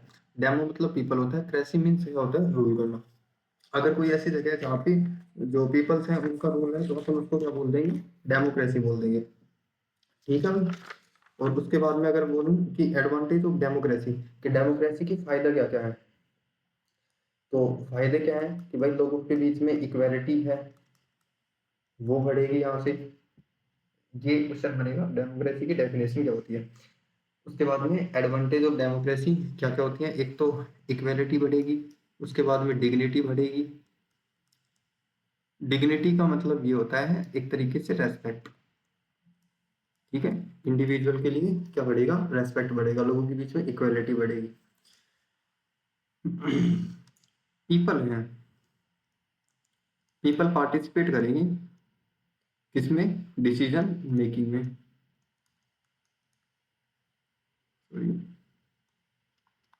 पीपल पार्टिसिपेट करेंगे डिसीजन मेकिंग में। जैसे कि डेमोक्रेसी की बात करते हैं, तो डेमोक्रेसी में पॉलिटिकल पार्टी है वो पावर में आती है, उसके बाद में रूल करती है। ठीक है, तो मैं ये बोल सकता हूँ कि डेमोक्रेसी में अगर अपन कोई मिस्टेक कर देते हैं, अगर अपन डेमोक्रेसी में कोई मिस्टेक कर देते हैं तो अपन को एक चांस मिलता है उसको करेक्ट करने का। ठीक है, अगर अपन ने कोई मिस्टेक किया है डेमोक्रेसी में तो अपन को एक चांस मिलेगा उस मिस्टेक को करेक्ट करने का। मिस्टेक बोले तो जैसे कि अपन ने कोई पॉलिटिकल पार्टी है, वो उसको वोट डाल दिया है एक इलेक्शन में, लेकिन वो अच्छा काम नहीं कर रही है आपके रीजन के लिए या फिर आपकी कंट्री के लिए, तो अपन क्या करेंगे कि अपन को एक फिक्स टाइम इंटरवल होता है, उसके बाद में वापस से इलेक्शन होता है, तो उस टाइम पे अपन उस पॉलिटिकल पार्टी को वोट ना देके किसी अदर पॉलिटिकल पार्टी को वोट दे सकते हैं। ठीक है, जिससे अगर इसने अच्छा काम नहीं किया तो मे भी वो दूसरी वाली पॉलिटिकल पार्टी है वो अच्छा काम करे, तो आपने पिछली बार जो वोट डाल के मिस्टेक कर दी थी आप उस मिस्टेक को अभी करेक्ट कर सकते हो। तो ये होता है एडवांटेज ऑफ डेमोक्रेसी। तो ये सारी चीजें हैं वो आपको याद रखनी पड़ेंगी इसमें। ठीक है, इसके बाद में अगर कोई कंट्री डेमोक्रेटिक है और एक कंट्री है नॉन डेमोक्रेटिक है तो इनमें डिफरेंस क्या रहेगा, तो ये सबसे इंपॉर्टेंट क्वेश्चन है इस चैप्टर का। ठीक है भाई, नेगोशिएशन। जो डेमोक्रेटिक पार्टी है इसमें क्या होगा, नेगोशिएशन होगा। देखो, अगर कोई भी लॉ बनाना हुआ या फिर कोई भी डिसीजन लेना हुआ तो उस उस डेमोक्रेटिक कंट्री में जो वहां पे जितने भी लीडर्स हैं वो आपस में डिस्कशन करेंगे, और डिस्कशन करने के बाद में कोई भी नेगोशिएशन करेंगे या फिर डिस्कशन करेंगे और उसके बाद में कोई भी पॉलिसी बनाएंगे। नेगोशिएशन के बाद में पॉलिसी बनती है। लेकिन जो नॉन डेमोक्रेटिक कंट्री है, इसमें कैसे बनता है, क्विकली बनता है कि किसी टाइप का कोई नेगोशिएशन यहाँ पे नहीं होगा। ओनली क्या होगा, जैसे कि अगर अपन को ये रूल बनाना है तो भाई डायरेक्टली लोगों की एडवाइस लेना या फिर ऐसी कोई चीजें यहाँ पे नहीं होती है। यहाँ पे डायरेक्टली वो रूल है वो बना लिया जाता है। अब देखो, आप बताओ कि भाई डेमोक्रेटिक कंट्री है, वहां पे अगर नेगोशिएशन हो रहा है, बातचीत की जा रही है, उसके बाद में रूल बन रहा है, तो क्या लोग उस चीज को एक्सेप्ट करेंगे या फिर ऐसे रूल को एक्सेप्ट करेंगे जिसमें कोई नेगोशिएशन नहीं किया गया, कोई बातचीत नहीं की गई, कोई डिस्कशन नहीं किया गया, कोई आपकी अ, मतलब कि आप वो चीज चाहते हो या नहीं चाहते हो इस चीज के बारे में पूछा ही नहीं गया, तो आप किसको एक्सेप्ट, कौन सा ज्यादा एक्सेप्टेबल होगा, तो डेमोक्रेटिक होगा। तो डेमोक्रेटिक क्या होता है, लोगों के द्वारा ज्यादा एक्सेप्टेबल होता है। और यहाँ पे जो ज्यादा एक्सेप्टेबल नहीं होता है। और अगर मैं बात करूं, स्पेस बना लेता हूँ थोड़ा। हम्म, देखो भाई, अगर मैं डेमोक्रेटिक में बात करता हूँ, यहाँ पे अगर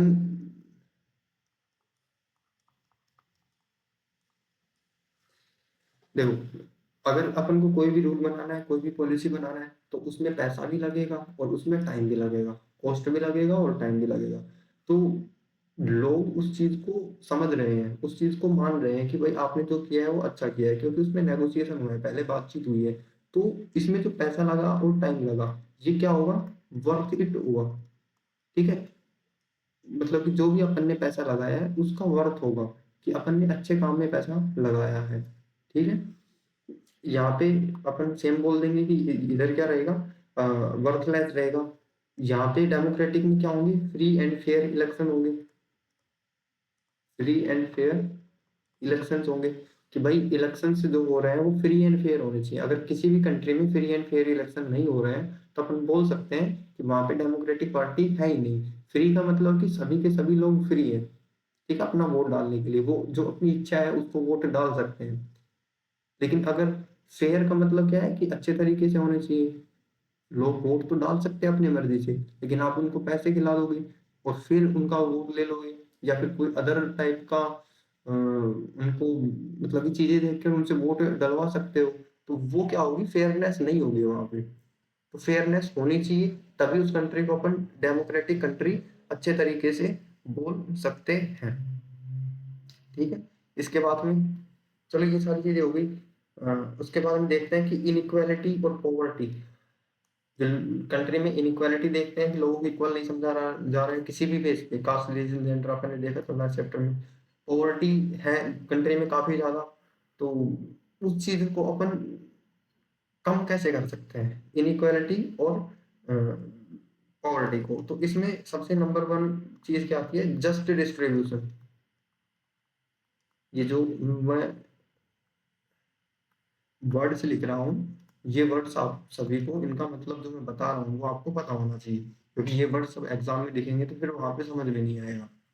जस्ट डिस्ट्रीब्यूशन का मतलब क्या है, कि आपके पास में जितने भी रिसोर्सेज हैं, ठीक है, कंट्री के पास में जितने भी रिसोर्सेज हैं, वो सारे के सारे रिसोर्सेज जो कंट्री का पॉपुलेशन है उसमें इस तरीके से डिस्ट्रीब्यूट करना है आपको, कि सभी लोगों को इक्वल इक्वल रिसोर्सेज मिले। मतलब कि ऐसा पॉसिबल तो नहीं है कि भाई सभी लोगों को अपन एकदम इक्वल डिस्ट्रीब्यूशन, एकदम इक्वल रिसोर्सेज प्रोवाइड करवा सके, लेकिन ये पॉसिबल है कि अपन इसको लेके कोशिश कर सकते हैं, और जितना इनइक्वालिटी है उस इनइक्वालिटी को थोड़ा कम कर सकते हैं, रिड्यूस कर सकते हैं। तो जस्ट डिस्ट्रीब्यूशन इसी को ही बोलते हैं, कि जितने भी आपके पास में गुड्स हैं, अपॉर्चुनिटी है, रिसोर्सेज हैं, उनको आप इक्वली डिस्ट्रीब्यूट करें लोगों में। ठीक है, एक तो यहाँ पे ये हो गया।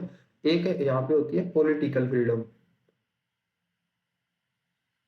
एक सेकंड, हाँ, क्या होता है, पॉलिटिकल फ्रीडम। और यहाँ पे एक होता है अपने पास में सोशली इक्वेलिटी। देखो भाई, पॉलिटिकल फ्रीडम का मतलब क्या है, पॉलिटिकल फ्रीडम का मतलब ये है, सिंपल ही अपन ले सकते हैं, one vote one value. Political freedom को कैसे लेते हैं, वन वोट वन वैल्यू, कि कोई भी सिटीजन है उसको पॉलिटिकल फ्रीडम देनी है, अपन पॉलिटिक्स में उसको फ्रीडम देनी है। तो कैसे दे सकते हैं कि उसको वन वोट का राइट दे, कि इंडिया का चाहे कोई भी पर्सन हो या फिर किसी भी कंट्री को डेमोक्रेटिक बनाना है और इनइक्वालिटी को खत्म करना है, तो वहां पे लोगों को चाहे कोई भी हो, जैसे कि कितना ही रिच हो चाहे कितना भी पुअर हो, चाहे कितना ही एज्ड हो, कम एज्ड हो, लेकिन सबको एक वोट का ही राइट हो, कोई भी एक से ज्यादा वोट नहीं डाल सकता। और ऐसा भी नहीं होना चाहिए कि भाई एक रिच पर्सन है, अगर वो एक वोट डाले तो उसको अपन 10 काउंट करेंगे, और एक पुअर डाले तो उसको एक ही काउंट करेंगे, तो ऐसा भी नहीं होना चाहिए। तो एक ही वोट होना चाहिए, और एक वोट का वैल्यू भी कितना होना चाहिए, एक ही होना चाहिए। सोशल इक्वालिटी भी होनी चाहिए वहाँ पे। सोशल इक्वालिटी का मतलब क्या है कि सोसाइटी में सबको इक्वालिटी मिले।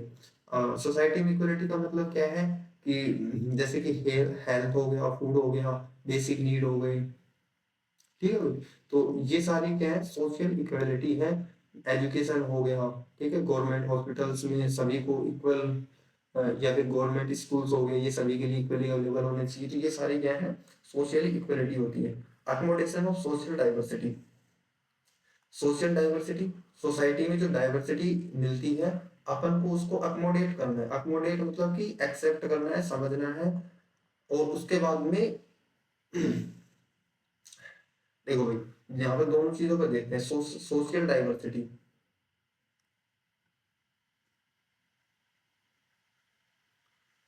एक सेकंड,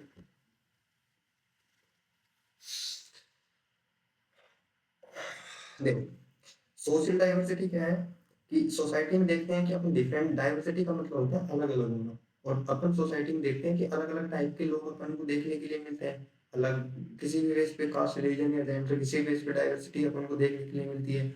तो वहां पे अपन क्या कहेंगे कि एक डेमोक्रेटिक कंट्री और एक नॉन डेमोक्रेटिक कंट्री है। डेमोक्रेटिक कंट्री में अगेन क्या होगा, नेगोशिएशन होगा, ठीक है। अगर देखो सोसाइटी में डाइवर्सिटी होगी, ठीक है, अलगाव होगा, लोगों की भी, लोग अलग अलग होंगे, तो उनके बीच में कंफ्लिक्ट बढ़ेंगे। जैसे कि रिलीजन के बेस पे ले लेते हैं, एक हिंदू है और एक मुस्लिम सोसाइटी है, तो वहां पे एक ही सोसाइटी में दोनों लोग रह रहे हैं अगर, तो उनके बीच में कंफ्लिक्ट होना तय है कि भाई किसी ना किसी वजह से प्रॉब्लम्स आएंगी। लेकिन उन प्रॉब्लम्स को सोल्व कैसे किया जा सकता है, जैसे कि अपन ने अकोमोडेट पढ़ा था बेल्जियम में, कि वहां पे प्रॉब्लम तो आई, लेकिन प्रॉब्लम को वहां पे सोल्व भी किया गया। तो अकोमोडेट मतलब कि उनको समझा गया कि प्रॉब्लम्स के पीछे का कारण क्या है, और उसके बाद में उनके ऊपर काम किया गया। तो इसी तरीके से यहाँ पे भी होता है कि जो सोशल डाइवर्सिटी है उसको अकोमोडेट करना। जो डेमोक्रेटिक कंट्री है वहां पे क्या होगा, नेगोशिएशन होगा, नेगोशिएशन होगा, बातचीत होगी, डिस्कशन होगा, उसके बाद में कोई भी डिसीजन लिया जाए। और लेकिन जो नॉन डेमोक्रेटिक कंट्री होती है, वहां पे किसी भी टाइप का कोई डिस्कशन होता है, नहीं होता है। वहां पे क्या होता है, क्विक डिसीजन लिए जाते हैं, बहुत ही जल्दी डिसीजन ले लिए जाते हैं। तो जो सोसाइटी में कन्फ्लिक्ट हो रहे हैं, इनको मतलब कि सप्रेस कर दिया जाता है तुरंत के तुरंत, बिना कुछ नेगोशिएशन किए या बिना कुछ सोचे समझे, बस उनको सप्रेस करने के ऊपर जोर दिया जाता है। लेकिन जो डेमोक्रेटिक कंट्री है, यहाँ पे क्विकली सप्रेस नहीं किया जाता है। यहाँ पे पहले नेगोशिएशन होगा, डिस्कशन होगा, उसके बाद में कोई भी डिसीजन लिया जाएगा। और जो मेजोरिटी और माइनॉरिटी की बात करते हैं, तो जो डेमोक्रेटिक कंट्री है उसमें मेजोरिटी और माइनॉरिटी दोनों ही एक साथ मिलके काम करती है। और अगर फिर वही सोसाइटी पे रूल कौन करेगा, यहाँ पे अगर मैं नॉन डेमोक्रेटिक में बात करूँ, तो वहां पे क्या होगा कि जो मेजोरिटी में वो रूल करेगा, ठीक है, बात खत्म। यहाँ पे तो कोई नेगोशिएशन वगैरह कुछ हो ही नहीं रहा है, कोई इलेक्शन हो ही नहीं रहा है। लेकिन अगर डेमोक्रेटिक कंट्री में बात करूँ, तो यहाँ पे क्या होगा, पहले इलेक्शन होंगे, और इलेक्शन के बाद में जो भी पॉलिटिकल पार्टी जीतेगी वही वहां पे रूल करेगी। यहाँ पे ये नहीं है कि कौन मेजोरिटी में है कौन माइनॉरिटी में है। तो ये सारी चीजें डेमोक्रेटिक कंट्री में होती है। तो सोसाइटी में जो डाइवर्सिटी मिलती है, जो कंफ्लिक्ट होता है, जो प्रॉब्लम्स आती है, उन सबको सोल्व करने के लिए नॉन डेमोक्रेटिक कंट्री सही नहीं है। उसके लिए क्या जरूरी है, डेमोक्रेटिक कंट्री होना जरूरी है। चलो इसके बाद में कुछ एक छोटे छोटे क्वेश्चन और हैं, इनको खत्म करते ही अपना चैप्टर खत्म हो जाएगा। सबसे पहले कॉन्स्टिट्यूशन। कॉन्स्टिट्यूशन मैंने आपको पहले भी बताया है। कॉन्स्टिट्यूशन क्या है कि एक बुक है भाई, कॉन्स्टिट्यूशन क्या है, लॉ बुक है। क्या है भाई, हाँ, ठीक है भाई। सुप्रीम लॉ बुक है कि कॉन्स्टिट्यूशन से बड़ा कोई भी लॉ नहीं हो सकता है एक डेमोक्रेटिक कंट्री में। कॉन्स्टिट्यूशन में जो चीजें लिखी गई हैं सब चीजें उसी के अकॉर्डिंग चलेगी। ऐसा नहीं है कि कोई पर्सन है वो इस कॉन्स्टिट्यूशन से ऊपर उठकर अपने नए लॉ बनाना स्टार्ट कर देगा और फिर उनको इम्प्लीमेंट करवाएगा। ऐसा नहीं हो सकता। जो कॉन्स्टिट्यूशन में राइट्स अगर दिए गए हैं लोगों को तो वो सारी चीजें अपन को प्रोवाइड करवानी पड़ेंगी। रूल ऑफ मेजोरिटी है, ये मैंने अभी आपको बताया था अकोमोडेशन वाले में, सोशल डाइवर्सिटी में, कि जो भी पॉलिटिकल पार्टी है सोसाइटी में अगर डाइवर्सिटी है तो वहां पे रूल कौन करेगा, ये मैंने आपको बताया था। वहां पे रूल डेमोक्रेटिक कंट्री है तो वहां पे जो मेजोरिटी में कौन करेगा, मेजोरिटी वोन बाय इलेक्शन। जो मेजोरिटी से इलेक्शन जीतता है, जो मेजोरिटी से इलेक्शन जीतता है वही रूल वहां पे करता है। तो इसको ही अपन क्या बोलते हैं, रूल ऑफ मेजोरिटी। एक बार मैं पढ़ के बता देता हूँ आपको। In democracy political policies and decision are made as per will of the majority of the elected representative. जो मेजोरिटी होती है इलेक्टेड रिप्रेजेंटेटिव की, वही वहां पे डिसीजंस लेंगे और वही वहां पे पॉलिसी वगैरह बनाएंगे। इकोनॉमिक अचीवमेंट ऑफ डेमोक्रेसी, ये क्वेश्चन है कि भाई काफी इंपॉर्टेंट है, ठीक है। Economic achievement of democracy. अब मेरे को आप बताओ कि एक डेमोक्रेटिक कंट्री है कि नॉन डेमोक्रेटिक कंट्री है, कौन इकोनॉमिक ग्रोथ ज्यादा करेगा। चलो ये तो मेरा क्वेश्चन था, अब मैं इसका आंसर भी आपको यही पे बता देता हूँ। देखो यहाँ पे ये रहेगा डेमोक्रेटिक और, अगर इकोनॉमिक ग्रोथ की बात करते हैं तो यहाँ पे डेमोक्रेटिक कंट्री है वो कम ग्रोथ करेगा और जो नॉन डेमोक्रेटिक कंट्री है वो ज्यादा ग्रोथ करेगा। तो क्यों होता है ऐसा, क्योंकि जो डेमोक्रेटिक कंट्री है वो सभी के सभी सोसाइटी में जितने भी लोग रह रहे हैं सभी के ऊपर इक्वली ध्यान देता है, ठीक है। लेकिन नॉन डेमोक्रेटिक कंट्री में ऐसा नहीं है। नॉन डेमोक्रेटिक कंट्री में ओनली डेवलपमेंट होना चाहिए। इस डेवलपमेंट कैसे हो रहा है उसमें कई लोग परेशान हो रहे हैं नहीं हो रहे हैं, ये सारी चीजों से इनको मतलब नहीं होता है। लेकिन जो डेमोक्रेटिक कंट्री है इसमें डेवलपमेंट तो होता है लेकिन किसके साथ में, सस्टेनेबल डेवलपमेंट होता है। कैसा डेवलपमेंट होता है, सस्टेनेबल डेवलपमेंट होता है। कि डेवलपमेंट तो कर रहे हैं लेकिन जो सोसाइटी के जितने भी ग्रुप्स हैं उन सभी को ध्यान में रखते हुए कि किसी ग्रुप को ज्यादा परेशानी तो नहीं हो रही है, पोर जो पुअर पीपल्स हैं उनको ज्यादा परेशानी तो नहीं हो रही है। तो इन सब चीजों को ध्यान में रख के उसके बाद में ही क्या इकोनॉमिक अचीवमेंट की बात की जाती है। जो वेलफेयर प्रोग्राम्स है वो सारे भी चलाए जाते हैं। तो एक तरीके से अगर मैं इकोनॉमिक अचीवमेंट की बात करूं तो ये कैसा रहता है, यहाँ पे मॉडरेट रहता है।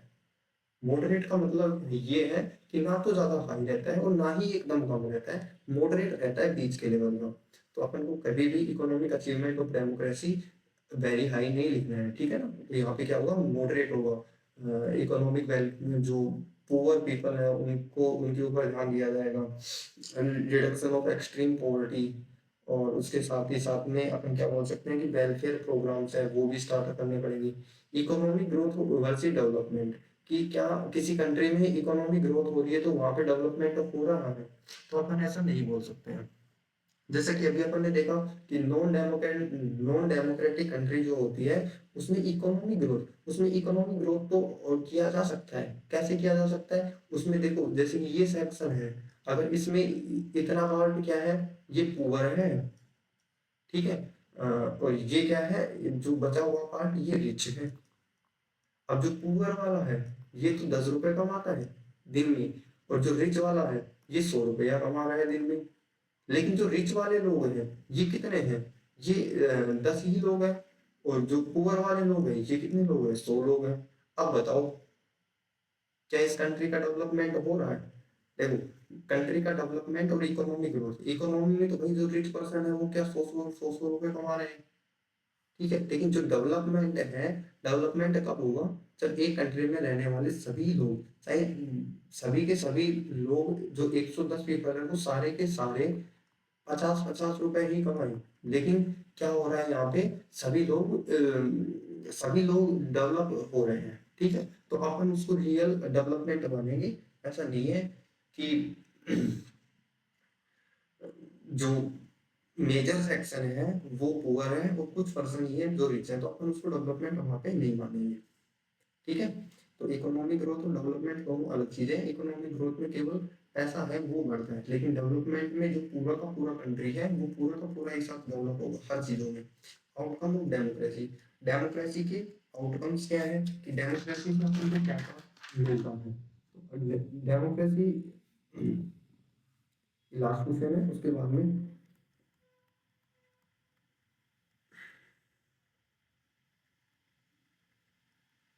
Sorry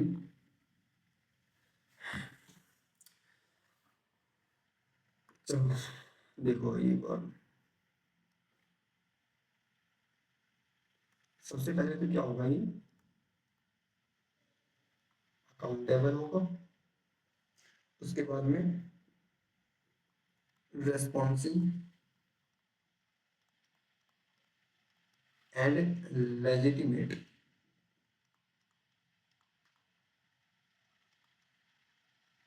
government. ठीक है, अकाउंटेबल, रेस्पॉन्सिव और लेजिटिमेट गवर्नमेंट। अकाउंटेबल का मतलब क्या है, देखो भाई डेमोक्रेसी की बात कर रहे हैं, तो मैंने आपको बताया था ऊपर थोड़ा सा कि भाई यहाँ से जो भी रिप्रेजेंटेटिव्स हैं वो निकल के आते हैं, उनमें क्या होता है, उनमें यही होता है कि वो जिस एरिया से निकल के आ रहे हैं उनके लिए क्या होते हैं, अकाउंटेबल होते हैं। वो उनके जो भी प्रॉब्लम्स हैं जिस एरिया से बिलोंग करते हैं वो उन सबको आगे जाके बताते हैं, जिससे फिर वो प्रॉब्लम्स हैं उनको वहां पे खत्म किया जाता है। तो ये क्या होती है, इस चीज को अपन बोलते हैं अकाउंटेबिलिटी।